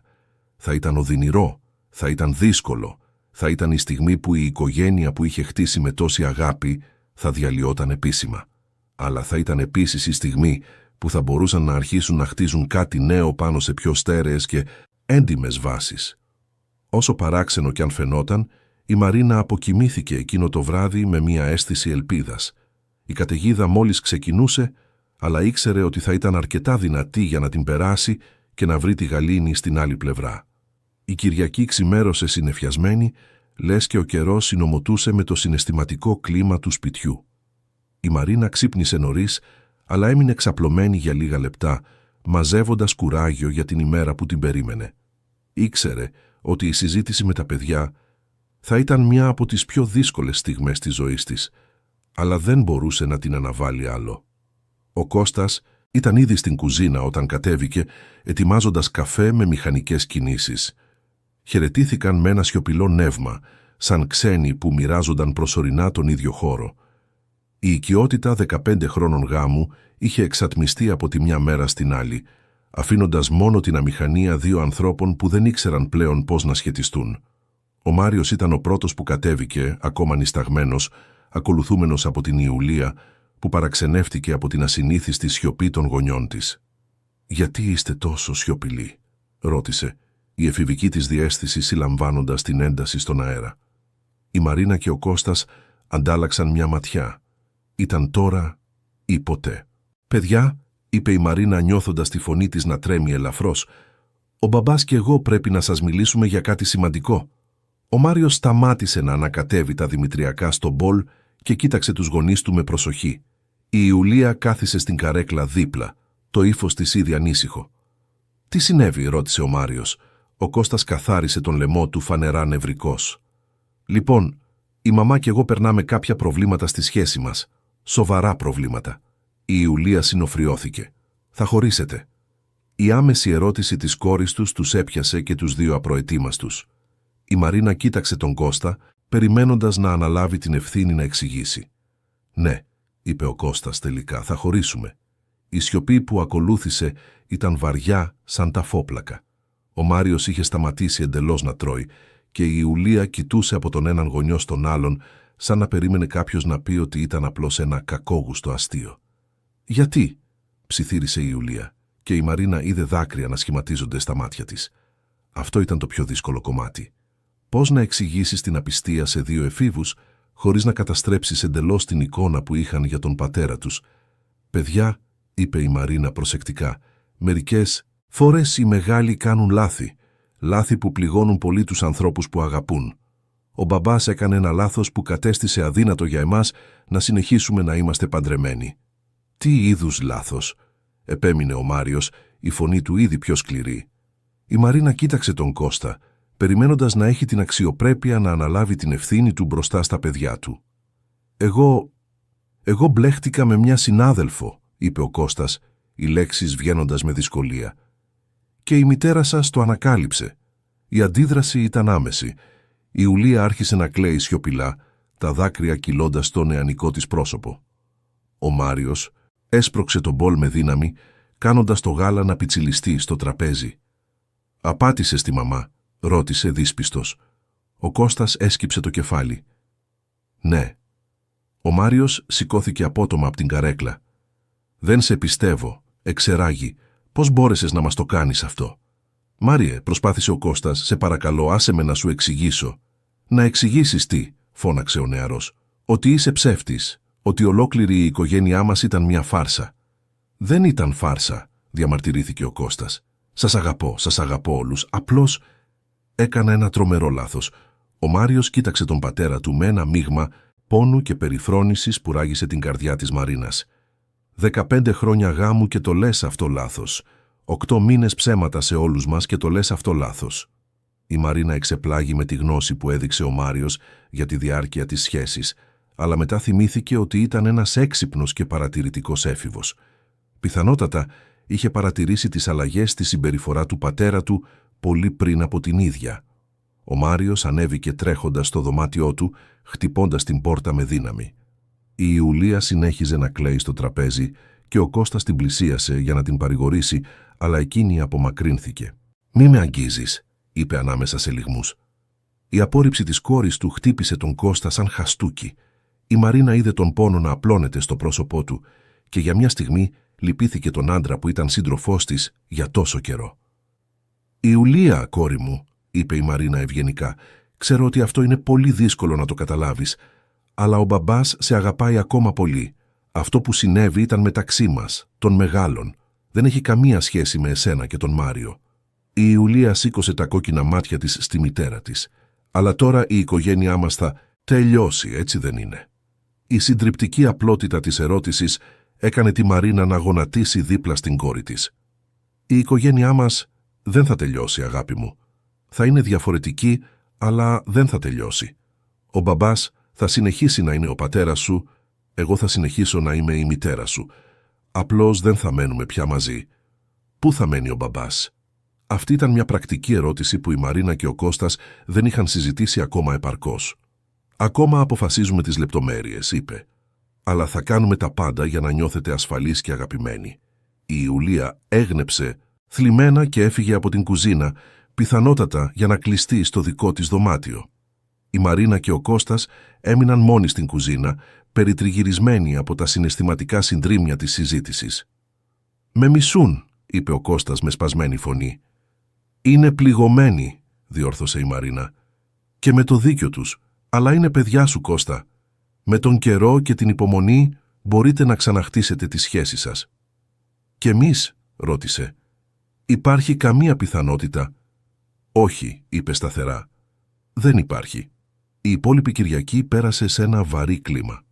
Ο Μάριος δεν βγήκε από το δωμάτιο, η Ιουλία σέρφαρε στο διαδίκτυο με ακουστικά, προσπαθώντας φανερά να αποσπάσει την προσοχή της από την πραγματικότητα. Ο Κώστας προσπάθησε μερικές φορές να πλησιάσει τα παιδιά, αλλά αντιμετωπίστηκε με ψυχρότητα. Αργά το απόγευμα, η Μαρίνα έλαβε ένα μήνυμα από τον Φίλιππο. «Πώς πήγε η συζήτηση με τα παιδιά? Αν θέλεις να ξεσπάσεις, είμαι στη διάθεσή σου». Η ευγένεια του μηνύματος τη συγκίνησε. Απάντησε ότι ήταν δύσκολο αλλά απαραίτητο και τον ευχαρίστησε για την υποστήριξη. Το πρωί της Δευτέρας, ενώ τα παιδιά ετοιμάζονταν για το σχολείο, η Μαρίνα παρατήρησε ότι και οι δύο απέφευγαν τον πατέρα τους. Ο Μάριος έφυγε χωρίς να αποχαιρετήσει και η Ιουλία απλώς μουρμούρισε ένα γενικό «γεια» πριν φύγει. Ο Κώστας έφυγε για τη δουλειά φανερά καταβεβλημένος και η Μαρίνα εκμεταλλεύτηκε το πρωινό για να τηλεφωνήσει σε ένα δικηγορικό γραφείο που της είχε συστήσει μία φίλη. Έκλεισε ραντεβού για την επόμενη μέρα. Κατά τη διάρκεια του απογεύματος, δούλεψε από το σπίτι προσπαθώντας να συγκεντρωθεί σε ένα άρθρο, αλλά το μυαλό της περιπλανιόταν συνεχώς. Τότε ήταν που έλαβε ένα απροσδόκητο τηλεφώνημα. «Παρακαλώ, Μαρίνα, εδώ η Σοφία, από το HR της εταιρείας του Κώστα». Η Μαρίνα συνοφριώθηκε. Γιατί να της τηλεφωνεί το τμήμα ανθρώπινου δυναμικού? «Γεια σου, Σοφία. Όλα καλά. Κοίτα, ξέρω ότι μπορεί να φαίνεται παράξενο που σου τηλεφωνώ, αλλά ξέρατε ότι συνέβη ένα περιστατικό στο γραφείο σήμερα?» «Τι είδους περιστατικό?» Η Βίκη Αλεξίου και ο Κώστας είχαν μια πολύ έντονη λογομαχία στον διάδρομο. Προφανώς ήταν έξαλλη επειδή είχε χωρίσει μαζί της και κατέληξε να φωνάζει μπροστά σε πολλούς συναδέλφους. Η κατάσταση έγινε πολύ αμήχανη. Η Μαρίνα ένιωσε ένα μείγμα ικανοποίησης και ήκτου. Ικανοποίησης επειδή ο Κώστας αντιμετώπιζε τις συνέπειες των πράξεών του, ήκτου επειδή η κατάσταση γινόταν δημόσια με έναν ταπεινωτικό τρόπο. «Καταλαβαίνω», είπε. «Ευχαριστώ που με ενημέρωσες». «Μαρίνα, δεν θα έπρεπε να το λέω, αλλά όλοι στο γραφείο το έμαθαν. Και ο κόσμος σχολιάζει αυτό που συνέβη στη γιορτή της Παρασκευής. Η συνάντησή σου με τον σύζυγο της Βίκης δεν πέρασε απαρατήρητη». Η Μαρίνα αναστέναξε. Ήξερε ότι θα υπήρχαν επαγγελματικές συνέπειες, αλλά δεν είχε προβλέψει ότι θα ήταν τόσο άμεσες. «Σοφία, πιστεύεις ότι αυτό μπορεί να επηρεάσει τη δουλειά του Κώστα?» «Ειλικρινά, ναι». Στο αφεντικό του δεν άρεσε καθόλου η έκθεση και η Βίκη απειλεί να κινηθεί νομικά εναντίον της εταιρείας, ισχυριζόμενη ότι ταπεινώθηκε δημόσια. Αφού έκλεισε το τηλέφωνο, η Μαρίνα έμεινε να σκέφτεται τις διακλαδώσεις της κατάστασης. Η απιστία δεν επηρέαζε μόνο τους γάμους, αλλά και τις καριέρες των εμπλεκομένων. Ήταν μια σκληρή υπενθύμηση του πώς οι προσωπικές επιλογές μπορούν να έχουν καταστροφικές επαγγελματικές συνέπειες. Το βράδυ, όταν ο Κώστας έφτασε σπίτι, ήταν φανερά ταραγμένος. «Πρέπει να σου πω τι συνέβη σήμερα», είπε μόλις τα παιδιά ανέβηκαν στα δωμάτια τους. «Το ξέρω ήδη. Η Σοφία μου τηλεφώνησε». Ο Κώστας φάνηκε έκπληκτος. «Α, τότε ξέρεις ότι η κατάσταση έχει γίνει ένα απόλυτο χάος». Είπε ότι η Βίκη τον είχε αναζητήσει κατά τη διάρκεια του μεσημεριανού, απελπισμένη και έξαλλη. Είχε ανακαλύψει ότι ο Φίλιππος όντως προχωρούσε με το διαζύγιο και ότι η δική της δουλειά κινδύνευε λόγω του σκανδάλου. «Με κατηγόρησε για όλα», είπε ο Κώστας. «Είπε ότι την ενθάρρυνα να απατήσει τον σύζυγό της, ότι της υποσχέθηκα ότι θα σε άφηνα, ότι τώρα έχανε τα πάντα εξαιτίας μου». «Και το υποσχέθηκες αυτό?» ρώτησε η Μαρίνα, αν και ήξερε ήδη την απάντηση. Ο Κώστας δίστασε. Στις στιγμές της μεγαλύτερης έντασης, ίσως να το άφησα να εννοηθεί. Η Μαρίνα κούνησε το κεφάλι της, εντυπωσιασμένη από την ικανότητα του Κώστα να συνεχίζει να υποβαθμίζει τις πράξεις του. «Κώστα, δεν άφησες τίποτα να εννοηθεί. Της είπες ψέματα, όπως είπες ψέματα και σε μένα. Η διαφορά είναι ότι της έκανες υποσχέσεις βασισμένες σε μια ζωή που δεν ήταν δική σου για να την υποσχεθείς». Την Τρίτη, η Μαρίνα είχε το ραντεβού της με τη δικηγόρο. Η κυρία Ελένη Καραβέλα ήταν μια μεσήλικη γυναίκα, έμπειρη στο οικογενειακό δίκαιο, που την άκουσε με επαγγελματική προσοχή αλλά όχι χωρίς να δείξει ενσυναίσθηση. «Έχετε σημαντικά περιουσιακά στοιχεία να μοιράσετε?» ρώτησε η δικηγόρος. Η Μαρίνα απαρίθμησε ότι είχαν το διαμέρισμα, 2 αυτοκίνητα, κάποιες οικονομικές επενδύσεις, το συνταξιοδοτικό πρόγραμμα του Κώστα.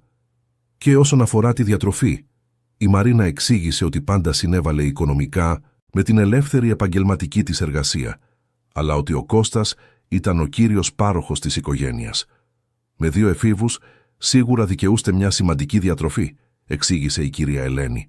«Και λαμβάνοντας υπόψη τις συνθήκες του χωρισμού, η διανομή της περιουσίας πρέπει να είναι δίκαιη». Κατά τη διάρκεια του ραντεβού, η Μαρίνα ένιωσε σαν να προετοίμαζε τη δική της κηδεία.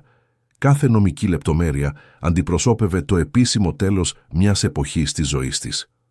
«Πόσο διαρκεί μια διαδικασία διαζυγίου?» ρώτησε. «Ανάλογα με τη συνεργασία των μερών, μπορεί να είναι από 6 μήνες έως 2 χρόνια. Αν καταφέρετε να καταλήξετε σε μια φιλική συμφωνία, θα είναι πιο γρήγορα». Εκείνο το βράδυ, Η Μαρίνα μίλησε με τον Κώστα για τις πρακτικές πτυχές του χωρισμού. Προσπάθησε ξανά να επιχειρηματολογήσει κατά του διαζυγίου, αλλά εκείνη διατήρησε τη σταθερή της θέση. Κατά τη διάρκεια της εβδομάδας, ο Φίλιππος και η Μαρίνα συνέχισαν να επικοινωνούν με μηνύματα. Είχε προσλάβει τον δικό του δικηγόρο και αντιμετώπιζε παρόμοια ζητήματα. Η Βίκη αποδεικνυόταν λιγότερο συνεργάσιμη από τον Κώστα, αμφισβητώντας τη διανομή της περιουσίας και απειλώντας να κάνει τη διαδικασία πιο περίπλοκη. «Είναι απελπισμένη», έγραψε ο Φίλιππος σε ένα μήνυμα.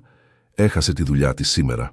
Προφανώς η εταιρεία αποφάσισε ότι το σκάνδαλο ήταν υπερβολικά επιζήμιο για την εταιρική εικόνα». Η Μαρίνα ένιωσε ένα μείγμα ήκτου και ποιητικής δικαιοσύνης. Η Βίκη αντιμετώπιζε τις συνέπειες των επιλογών της, όπως και όλοι οι άλλοι που εμπλέκονταν στην κατάσταση. Την Παρασκευή, μια εβδομάδα μετά τη γιορτή που τα άλλαξε όλα, η Μαρίνα έλαβε μια απροσδόκητη πρόταση. Η αρχισυντάκτρια ενός σημαντικού γυναικείου περιοδικού είχε εντυπωσιαστεί από κάποια άρθρα της και της προσέφερε μια θέση αρχισυντάκτριας. Η προσφορά ήρθε μέσω της Χριστίνας που γνώριζε κάποιον στο περιοδικό. «Μαρίνα», είπε η Χριστίνα στο τηλέφωνο, «εντυπωσιάστηκαν με το πορτφόλιό σου.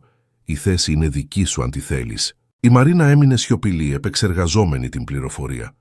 Ήταν μια επαγγελματική ευκαιρία που δεν είχε ονειρευτεί ποτέ, αλλά που ερχόταν ακριβώς όταν χρειαζόταν να ξαναχτίσει την οικονομική και προσωπική της ζωή. «Ο μισθός είναι καλός», ρώτησε. «Καλύτερος από καλός. Είναι σχεδόν διπλάσιος από ό,τι κερδίζεις ως ελεύθερη επαγγελματίας». Η Μαρίνα ένιωσε ένα κύμα ανακούφισης και ελπίδας. Ίσως η ζωή συνομωτούσε για να της δείξει ότι μπορούσε να είναι ανεξάρτητη, ευημερούσα και ευτυχισμένη χωρίς τον Κώστα. «Δέχομαι», είπε χωρίς δισταγμό. «Το Σαββατοκύριακο», είπε τα νέα στα παιδιά. Ο Μάριος, που είχε δείξει μεγαλύτερη δεκτικότητα στον διάλογο τις τελευταίες μέρες, ένιωσε περήφανος. «Τέλεια, μαμά, το αξίζεις». Η Ιουλία ρώτησε αν αυτό σήμαινε ότι θα έπρεπε να αλλάξει σχολείο. «Όχι, κόρη μου, το γραφείο είναι εδώ στην Αθήνα. Στην πραγματικότητα είναι πιο κοντά στο σπίτι από τη δουλειά του μπαμπά». Ο Κώστας, όταν έμαθε για την προσφορά, είχε μια ανάμεικτη αντίδραση. «Χαίρομαι για σένα, Μαρίνα. Αλήθεια. Ήσουν πάντα ταλαντούχα», αλλά διέκρινε μια αιχμή ζήλιας ή ίσως φόβου στη φωνή του, σαν η επαγγελματική ανεξαρτησία της Μαρίνας να έκανε τον χωρισμό ακόμα πιο πραγματικό και οριστικό. Κατά τη διάρκεια του Σαββατοκύριακου, ο Φίλιππος πρότεινε να συναντηθούν για να μιλήσουν. Αυτή τη φορά, όχι για την κατάσταση με τους πρώην συζύγους τους, αλλά απλώς για μια φυσιολογική κουβέντα μεταξύ δύο ανθρώπων που είχαν γίνει φίλοι κάτω από ασυνήθιστες συνθήκες. Συναντήθηκαν σε ένα βιβλιοπωλείο στο Χαλάνδρι και ακολούθησε ένα ήσυχο γεύμα. Η Μαρίνα συνειδητοποίησε πόσο αναζωογονητικό ήταν να μιλάει με έναν έξυπνο, σεβαστικό άντρα, που την άκουγε με γνήσιο ενδιαφέρον. Ο Φίλιππος μίλησε για τους ασθενείς του, για ένα κοινωνικό έργο που ανέπτυσε σε ένα δημόσιο νοσοκομείο. Η Μαρίνα μίλησε για τη νέα της επαγγελματική ευκαιρία, για το πόσο ανυπόμονη και ενθουσιασμένη ήταν ταυτόχρονα. «Είσαι διαφορετική σήμερα», παρατήρησε ο Φίλιππος κατά τη διάρκεια του γεύματος. «Διαφορετική πως, πιο ανάλαφρη, πιο ελπιδοφόρα». Η Μαρίνα χαμογέλασε. «Νομίζω ότι αρχίζω να βλέπω ότι ίσως αυτός ο χωρισμός να μην είναι το τέλος του κόσμου. Ίσως είναι η αρχή κάτι καλύτερου». Περπάτησαν στην παραλία μετά το γεύμα, συζητώντας για βιβλία, ταινίες, σχέδια για το μέλλον. Για πρώτη φορά εδώ και εβδομάδες η Μαρίνα γέλασε γνήσια, χωρίς τη σκιά της προδοσίας να πλανάται από πάνω της. Όταν αποχαιρετίστηκαν, ο Φίλιππος δίστασε για μια στιγμή πριν μιλήσει. «Μαρίνα, ξέρω ότι είναι ακόμα πολύ νωρίς για να σκεφτόμαστε άλλα πράγματα, αλλά θέλω να ξέρεις ότι αυτές οι συναντήσεις ήταν πολύ σημαντικές για μένα. Είσαι μια εξαιρετική γυναίκα». Ένιωσε την καρδιά της να χτυπά ελαφρώς πιο γρήγορα. «Ευχαριστώ, Φίλιππε. Και για μένα ήταν σημαντικό. Με βοήθησες να θυμηθώ ότι υπάρχουν καλοί άνθρωποι στον κόσμο. Δεν μίλησαν για έρωτα, δεν έκαναν υποσχέσεις ή δηλώσεις, αλλά υπήρχε κάτι στον αέρα μεταξύ τους, μια διακριτική πιθανότητα που και οι δύο αναγνώριζαν χωρίς να πιέζουν. Όταν η Μαρίνα έφτασε σπίτι εκείνο το απόγευμα της Κυριακής, βρήκε τον Κώστα στο σαλόνι με τα παιδιά, παρακολουθώντας μια ταινία. Η οικογενειακή σκηνή τη χτύπησε με μια αιχμή μελαγχολίας, αλλά όχι μετάνοιας, ήξερε ότι είχε πάρει τη σωστή απόφαση. Ο Κώστας την κοίταξε με περιέργεια όταν μπήκε χαμογελώντας. «Πώς ήταν η συνάντησή σου με τον Φίλιππο?» «Ήταν καλά. Μιλήσαμε για διάφορα θέματα. Μόνο αυτό». Η Μαρίνα τον κοίταξε κατευθείαν στα μάτια. «Κώστα, έχασες το δικαίωμα να αμφισβητείς με ποιον περνάω τον χρόνο μου τη στιγμή που αποφάσισες να περάσεις 8 μήνες του χρόνου σου με μια άλλη γυναίκα». Έσκυψε το βλέμμα, καταλαβαίνοντας επιτέλους ότι οι ερωτήσεις του ήταν ανάρμοστες. Εκείνο το βράδυ πριν κοιμηθεί, η Μαρίνα στάθηκε στη βεράντα κοιτάζοντας τη θάλασσα. Σε 2 εβδομάδες η ζωή της είχε έρθει τα πάνω κάτω. Είχε ανακαλύψει την απιστία του συζύγου της, είχε αντιμετωπίσει δημόσια τους ενόχους, είχε αποφασίσει να χωρίσει, είχε βρει μια δουλειά των ονείρων της και είχε γνωρίσει έναν άντρα που την έκανε να θυμάται τι σήμαινε να σε σέβονται και να σε εκτιμούν πραγματικά. Δεν ήξερε ακόμα τι της επιφύλασε το μέλλον, αλλά για πρώτη φορά εδώ και πολύ καιρό ανυπομονούσε να το ανακαλύψει. Η καταιγίδα περνούσε και μπορούσε να δει τις πρώτες ακτίνες του ήλιου στον ορίζοντα. Η αλλαγή δεν ήταν απλώς αναπόφευκτη, ήταν απαραίτητη. Και η Μαρίνα ήταν επιτέλους έτοιμη να την αγκαλιάσει πλήρως. 3 μήνες είχαν περάσει από τη μοιραία γιορτή της εταιρείας. Η Μαρίνα βρισκόταν στη δεύτερη εβδομάδα της στη νέα της δουλειά, προσαρμοζόμενη στη ρουτίνα του να πηγαίνει στο γραφείο κάθε μέρα μετά από χρόνια εργασίας από το σπίτι. Το γυναικείο περιοδικό όπου εργαζόταν πλέον ως αρχισυντάκτρια βρισκόταν σε ένα σύγχρονο κτίριο στη Βουλιαγμένη και λάτρευε τη θέα στη θάλασσα από το νέο της γραφείο. Το διαζύγιο προχωρούσε πιο ομαλά από ό,τι περίμενε. Ο Κώστας, ίσως πιεσμένος από τις επαγγελματικές συνέπειες των πράξεών του, είχε συμφωνήσει σχεδόν με όλους τους όρους που πρότεινε η Μαρίνα. Συνέχιζε να μένει στο σπίτι, αλλά στον ξενώνα, σε μια εγκάρδια αλλά απόμακρη συμβίωση, ενώ έψαχνε για δικό του διαμέρισμα. Τα παιδιά προσαρμόζονταν σταδιακά στη νέα πραγματικότητα. Ο Μάριος, επικεντρωμένος στις σπουδές του για τις Πανελλήνιες, διατηρούσε μια σεβαστική αλλά ψυχρή σχέση με τον πατέρα του. Η Ιουλία, πάντα πιο συναισθηματική, εναλλασσόταν μεταξύ στιγμών θυμού και στοργής, προσπαθώντας ακόμα να επεξεργαστεί τη ριζική αλλαγή στις ζωές τους. Ο Φίλιππος είχε γίνει μια σταθερή και άνετη παρουσία στη ζωή της Μαρίνας. Συναντιόντουσαν 2 ή 3 φορές την εβδομάδα, πάντα με σεβασμό και χωρίς βιασύνη. Η φιλία που γεννήθηκε από τον κοινό πόνο είχε εξελιχθεί φυσικά σε κάτι πιο βαθύ, αλλά και οι δύο φρόντιζαν να μην πιέζουν τη διαδικασία. Ήταν ένα απόγευμα Πέμπτης που όλα άλλαξαν ξανά. Η Μαρίνα διόρθωνε το κεντρικό άρθρο του επόμενου τεύχους όταν η βοηθός της, η Κατερίνα, εμφανίστηκε στην πόρτα του γραφείου με μια ανήσυχη έκφραση. «Μαρίνα, υπάρχει μια γυναίκα εδώ που θέλει να σου μιλήσει. Είπε ότι είναι για ένα επίγον προσωπικό θέμα. Το όνομά της είναι Βίκη Αλεξίου». Η καρδιά της Μαρίνας χτύπησε δυνατά. Η Βίκη εκεί, στον χώρο εργασίας της. Μετά από 3 μήνες απόλυτης σιωπής, τι θα μπορούσε να θέλει? «Πες της να περάσει», είπε η Μαρίνα προσπαθώντας να διατηρήσει σταθερή τη φωνή της. Η Βίκη μπήκε στο γραφείο με καταβεβλημένο ύφος. Ήταν φανερά πιο αδύνατη, με βαθιούς μαύρους κύκλους και ρούχα που φαίνονταν πολύ μεγάλα για εκείνη. Η κομψή γυναίκα που είχε δει η Μαρίνα στη γιορτή της εταιρείας είχε δώσει τη θέση της σε κάποια φανερά συντετριμμένη από την κατάσταση. «Μπορώ να καθίσω?» ρώτησε η Βίκη με διστακτική φωνή. Η Μαρίνα έγνεψε προς την καρέκλα απέναντι από το γραφείο της, διατηρώντας μια ουδέτερη έκφραση παρά την περιέργεια που την κατέτρωγε.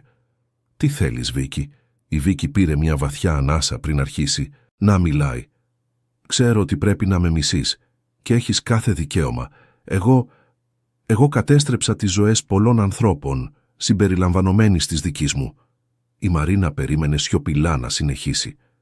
«Ο Φίλιππος κατέθεσε αίτηση διαζυγίου.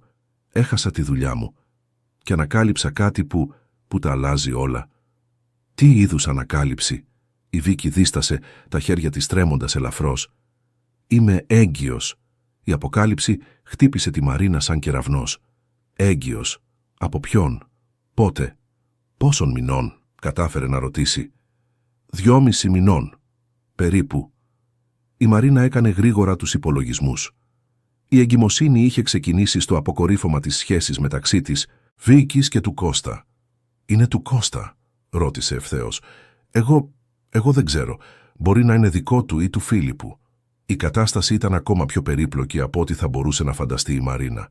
Ένα παιδί στη μέση αυτού του συναισθηματικού χάους, χωρίς βεβαιότητα ούτε καν για την πατρότητα. «Γιατί μου το λες αυτό? Γιατί χρειάζομαι τη βοήθειά σου?» είπε η Βίκη, τα δάκρυα αρχίζοντας να κυλούν στο πρόσωπό της. «Ο Φίλιππος δεν θέλει πλέον να μου μιλήσει. Ο Κώστας με μπλόκαρε παντού αφού απολύθηκα, δεν έχω κανέναν άλλον και εσύ είσαι το μόνο άτομο που καταλαβαίνει τι πραγματικά συνέβη». Η Μαρίνα παρατήρησε τη γυναίκα απέναντί της με ένα μείγμα ήκτου και δυσπιστίας. Το ίδιο άτομο που είχε συμμετάσχει στην καταστροφή του γάμου της ερχόταν τώρα να παρακαλέσει για βοήθεια. «Βίκη», είπε ήρεμα, «συμμετείχες στην καταστροφή της οικογένειάς μου. Για 8 μήνες μπλέχτηκες με τον σύζυγό μου, ξέροντας ότι ήταν παντρεμένος και πατέρας. Γιατί να σε βοηθήσω τώρα?» «Γιατί είσαι καλός άνθρωπος», απάντησε η Βίκη ανάμεσα σε λυγμούς. «Και γιατί αυτό το παιδί, όποιου κι αν είναι, δεν φταίει σε τίποτα». Το επιχείρημα άγγιξε τη Μαρίνα σε ένα ευαίσθητο σημείο. Ήταν αλήθεια ότι ένα αθώο παιδί βρισκόταν στη μέση αυτής της κατάστασης. «Τι ακριβώς θέλεις από μένα?» «Να μιλήσεις στο Φίλιππο, να του ζητήσεις τουλάχιστον να ακούσει τι έχω να πω. Και αν μπορούσες να μιλήσεις και στον Κώστα. Πρέπει να μάθουν για το μωρό».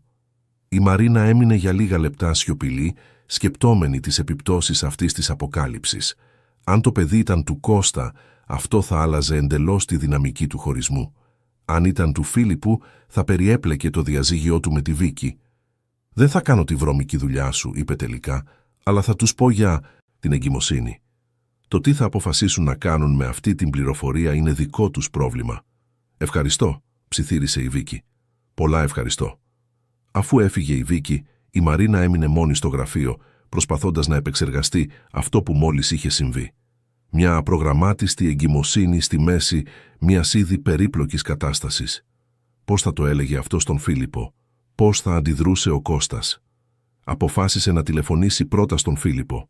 Απάντησε στο δεύτερο χτύπημα. «Μαρίνα, όλα καλά. Φίλιππε, πρέπει να σε συναντήσω επειγόντως. Αφορά τη Βίκη. Συνέβη κάτι. Ήρθε να με βρει σήμερα. Υπάρχει κάτι που πρέπει να... Ξέρεις». Κανόνισαν να συναντηθούν σε ένα καφέ κοντά στο ιατρείο του Φίλιππου. Όταν έφτασε η Μαρίνα, ήταν ήδη εκεί, με μια ανήσυχη έκφραση. «Τι έκανε πάλι?» ρώτησε μόλις κάθισε η Μαρίνα. «Δεν έκανε τίποτα. Αφορά κάτι που ανακάλυψε». «Φίλιππε, είναι έγκυος». Η αντίδρασή του ήταν άμεση. Το πρόσωπό του χλώμιασε και τα χέρια του σφίχτηκαν πάνω στο τραπέζι. «Έγκυος? Πόσων μηνών?» «2,5 μηνών». Ο Φίλιππος έκλεισε τα μάτια του, κάνοντας φανερά τους ίδιους υπολογισμούς που είχε κάνει και η Μαρίνα. «Μπορεί να είναι δικό μου», είπε με βραχνή φωνή. «Ή του Κώστα, δεν είναι σίγουροι». Έμειναν για λίγα λεπτά σιωπηλοί, ο καθένας απορροφημένος στις δικές του σκέψεις. «Τι θέλει?» ρώτησε ο Φίλιππος τελικά. «Να το ξέρετε και τουλάχιστον να σκεφτείτε να της μιλήσετε». Ο Φίλιππος αναστέναξε βαθιά. «Μαρίνα, δεν ξέρω αν μπορώ να το κάνω αυτό. Για 3 μήνες κατάφερα να ξαναχτίσω τη ζωή μου, την ψυχική μου ηρεμία. Η ιδέα του να πρέπει να ασχοληθώ ξανά μαζί της, πόσο μάλλον με μια εγκυμοσύνη στη μέση...» «Καταλαβαίνω», είπε η Μαρίνα ευγενικά, «και δεν λέω ότι πρέπει να κάνεις κάτι συγκεκριμένο. Απλώς μεταφέρω την πληροφορία. Αν είναι παιδί μου, θα είσαι ένας υπέροχος πατέρας», είπε με πεποίθηση. «Ανεξάρτητα από τις συνθήκες».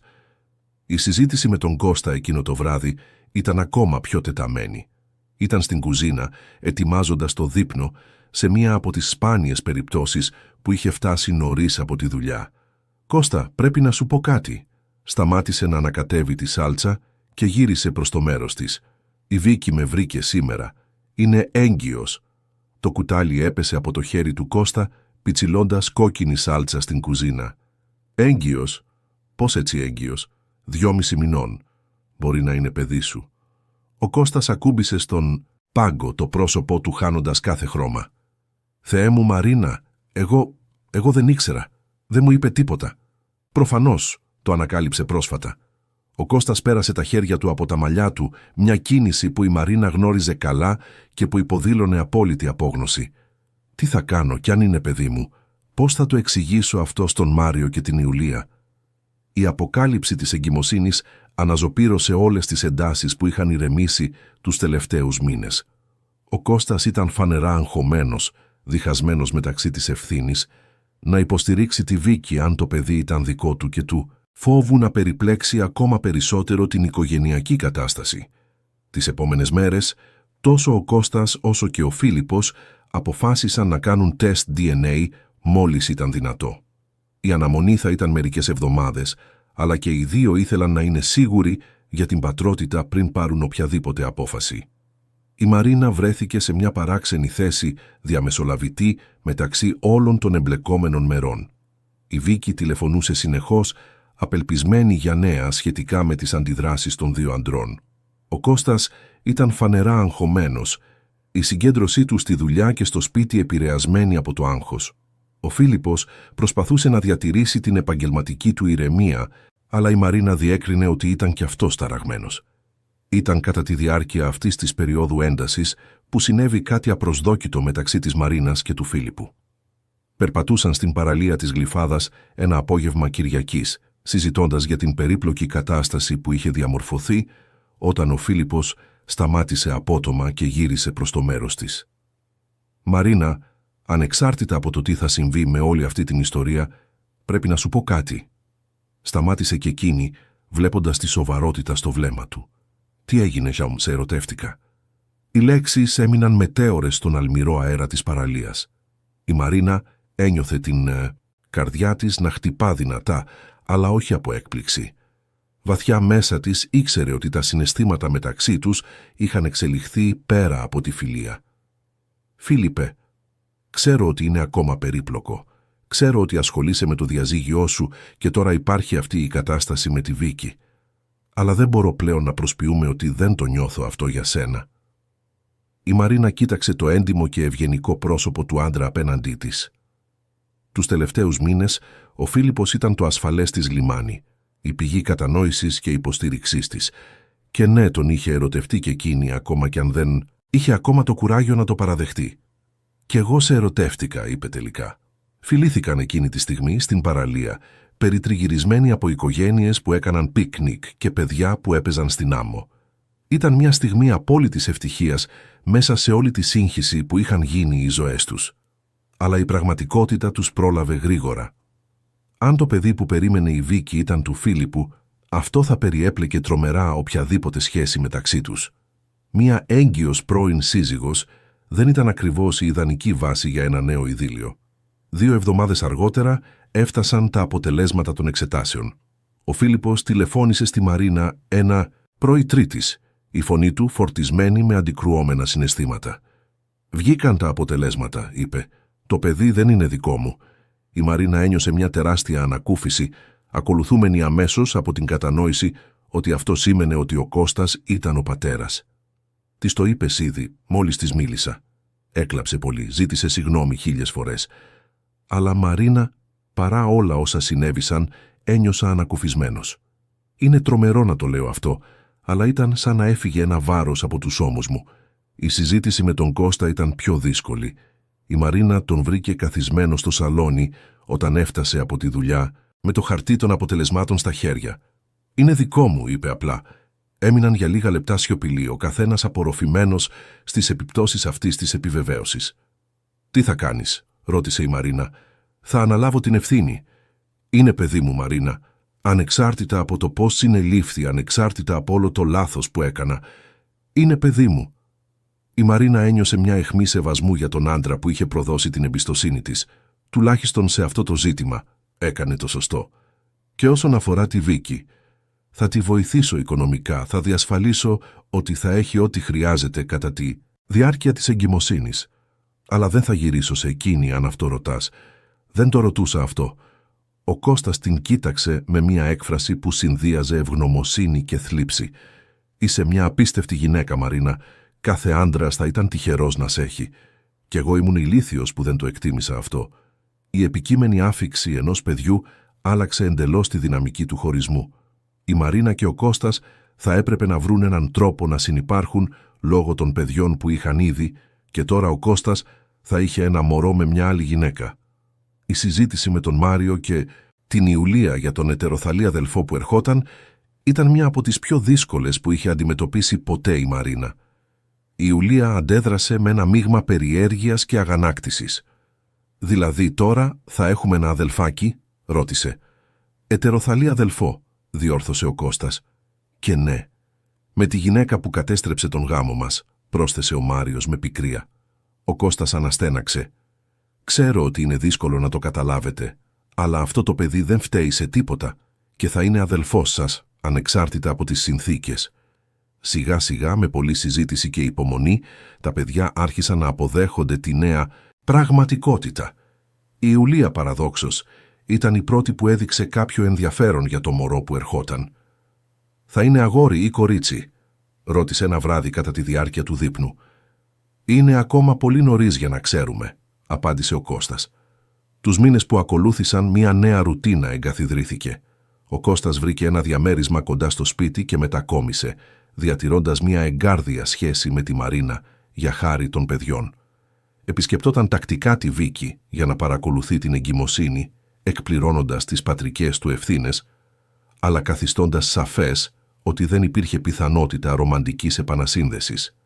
Η Μαρίνα και ο Φίλιππος επισημοποίησαν τη σχέση τους αργά, με τη σταδιακή έγκριση των παιδιών της. Ο Μάριος και η Ιουλία συμπάθησαν τον Φίλιππο από την πρώτη επίσημη συνάντηση, εντυπωσιασμένοι από την ευγένειά του και τον σεβασμό που έδειχνε στη μητέρα τους. Το διαζύγιο οριστικοποιήθηκε 6 μήνες μετά την έναρξη της διαδικασίας, σε μία απλή τελετή στο Δημαρχείο. Η Μαρίνα ένιωσε παράξενα γαλήνια όταν υπέγραψε τα χαρτιά που έκλειναν επίσημα 15 χρόνια γάμου. Δεν υπήρχε θλίψη, μόνο μια αίσθηση κλεισίματος ενός κύκλου και ανοίγματος ενός άλλου. 1 χρόνο μετά τη μοιραία γιορτή της εταιρείας, πολλά είχαν αλλάξει. Η Μαρίνα είχε εδραιωθεί στη νέα της δουλειά, είχε γίνει μια σεβαστή αρχισυντάκτρια στην αγορά. Ο Φίλιππος είχε χωρίσει επίσημα από τη Βίκη και ξανάχτιζε τη ζωή του δίπλα στη Μαρίνα. Ο Κώστας είχε γίνει ένας αφοσιωμένος πατέρας στο τρίτο του παιδί, ένα αγόρι που γεννήθηκε υγιές και το οποίο επισκεπτόταν τακτικά. Η σχέση του με τη Βίκη παρέμενε αυστηρά επικεντρωμένη στο παιδί, εγκάρδια αλλά απόμακρη. Ο Μάριος είχε περάσει στις Πανελλήνιες για το Πολυτεχνείο, πραγματοποιώντας ένα παλιό όνειρο. Η Ιουλία, τώρα 16 ετών, είχε γίνει μια νεαρή γυναίκα με αυτοπεποίθηση και εξυπνάδα, που μοίραζε τον χρόνο της μεταξύ των σπουδών και των περιστασιακών επισκέψεων στον ετεροθαλή αδελφό της. Ένα απόγευμα Κυριακής, η Μαρίνα βρισκόταν στη βεράντα του διαμερίσματος, που μοιραζόταν πλέον με τον Φίλιππο στο καβούρι, παρατηρώντας την κίνηση της παραλίας. Ήταν το ίδιο διαμέρισμα όπου είχε ζήσει με τη Βίκη, αλλά το είχαν ανακαινήσει πλήρως, δημιουργώντας έναν χώρο που ήταν πραγματικά δικός τους. Ο Φίλιππος την πλησίασε από πίσω, αγκαλιάζοντάς την από τη μέση. «Τι σκέφτεσαι?» ρώτησε. «Πώς η ζωή μπορεί να αλλάξει εντελώς σε 1 χρόνο?» απάντησε, χαλαρώνοντας την αγκαλιά του. «Μετανιώνεις για κάτι?» Η Μαρίνα σκέφτηκε για μια στιγμή πριν απαντήσει. «Όχι, ούτε καν για την απιστία του Κώστα, παραδόξως. Αν δεν είχε συμβεί, ίσως να μην σε είχα γνωρίσει ποτέ. Ίσως να μην είχα ανακαλύψει ποτέ ότι μπορούσα να είμαι πιο δυνατή και ανεξάρτητη από ό,τι φανταζόμουν». Τη φίλησε στην κορυφή του κεφαλιού. «Είσαι η πιο θαραλέα γυναίκα που ξέρω». «Δεν είμαι θαραλέα», είπε με ένα χαμόγελο. «Απλώς ανακάλυψα ότι η αλήθεια, όσο οδυνηρή κι αν είναι πάντα καλύτερη από το ψέμα. Και ότι μερικές φορές το τέλος μιας ιστορίας είναι η αρχή μιας ακόμα καλύτερης». Εκείνο το απόγευμα, καθώς ο ήλιος έδιε πάνω από την πόλη που είχε γίνει μάρτυρας της μεταμόρφωσής της, η Μαρίνα αναλογίστηκε το ταξίδι που την είχε φέρει μέχρι εκεί. Η γυναίκα που είχε ανακαλύψει την απιστία του συζύγου της σε εκείνο το εστιατόριο στην Κηφισιά δεν ήταν η ίδια που βρισκόταν εκεί τώρα. Εκείνη η γυναίκα ήταν αφελής, εξαρτημένη, πρόθυμη να κλείσει τα μάτια στα σημάδια που δεν ήθελε να δει. Η γυναίκα που ήταν τώρα είχε μάθει να εμπιστεύεται τη δική της διαίσθηση, να εκτιμά τη δική της αξιοπρέπεια, να χτίζει μία ζωή βασισμένη στην ειλικρίνεια και τον αμοιβαίο σεβασμό. Είχε μάθει ότι η αληθινή αγάπη δεν απαιτεί αδύνατες θυσίες, Δεν ζητά από ένα άτομο να μειώσει το δικό του φως για να μπορέσει να λάμψει ένα άλλο. Λίγους μήνες αργότερα, σε μια οικία χριστουγεννιάτικη γιορτή που οργάνωσε για την οικογένεια, η Μαρίνα παρατήρησε τη σκηνή γύρω της με βαθιά ευγνωμοσύνη. Ο Μάριος συζητούσε ζωηρά με τον Φίλιππο για τα σχέδιά του για τη σχολή. Η Ιουλία βοηθούσε στο σερβίρισμα, γελώντας με κάτι που είχε πει κάποιος. Ακόμα και ο Κώστας ήταν παρόν, σε μια επίδειξη ωριμότητας και σεβασμού για τα παιδιά που μοιράζονταν όλοι. Ήταν μια διαφορετική οικογένεια από αυτή που είχε φανταστεί 15 χρόνια πριν, όταν είχε παντρευτεί γεμάτη όνειρα και προσδοκίες. Αλλά ήταν μια πραγματική, έντιμη οικογένεια, βασισμένη στη γνήσια αγάπη και όχι σε ψευδαισθήσεις ή σκοπιμότητες. Όταν όλοι αποχαιρετίστηκαν εκείνο το βράδυ, η Μαρίνα και ο Φίλιππος έμειναν μόνοι στο σαλόνι, ανάμεσα στα άπλυτα πιάτα και τα απομεινάρια της γιορτής. «Ήταν μια όμορφη βραδιά», είπε ο Φίλιππος. «Ήταν όντως. Και ξέρεις τι με κάνει πιο ευτυχισμένη? Ότι φτάσαμε εδώ από επιλογή, όχι από υποχρέωση ή από φόβο να μείνουμε μόνοι».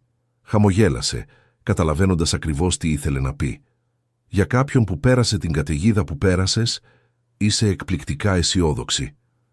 Η Μαρίνα αναλογίστηκε την παρατήρηση. «Νομίζω ότι πέρασα τόσο καιρό ζώντας το ψέμα που τώρα εκτιμώ την αλήθεια πάνω απ' όλα. Και η αλήθεια είναι ότι είμαι ευτυχισμένη. Πραγματικά γνήσια ευτυχισμένη». Ήταν αλήθεια. Για πρώτη φορά εδώ και χρόνια, η Μαρίνα μπορούσε να πει με απόλυτη ειλικρίνεια ότι βρισκόταν ακριβώς εκεί που ήθελε να είναι, με όποιον ήθελε να είναι, ζώντας τη ζωή που είχε επιλέξει για τον εαυτό της. Η απιστία του Κώστα ήταν καταστροφική, αλλά ήταν επίσης απελευθερωτική. Είχε αναγκάσει τη Μαρίνα να αντιμετωπίσει αλήθειες για τον εαυτό της που απέφευγε. Την είχε υποχρεώσει να αναπτύξει μια δύναμη που δεν ήξερε καν ότι διέθετε. Τώρα, κοιτάζοντας το μέλλον, έβλεπε δυνατότητες αντί για περιορισμούς. Έβλεπε περιπέτειες αντί για ρουτίνα. Έβλεπε μια ώριμη και έντιμη αγάπη αντί για μια άνετη σκοπιμότητα. Η γυναίκα που είχε περάσει 15 χρόνια χτίζοντας τη ζωή που νόμιζε ότι έπρεπε να έχει, είχε επιτέλους βρει το κουράγιο να χτίσει τη ζωή που πραγματικά ήθελε.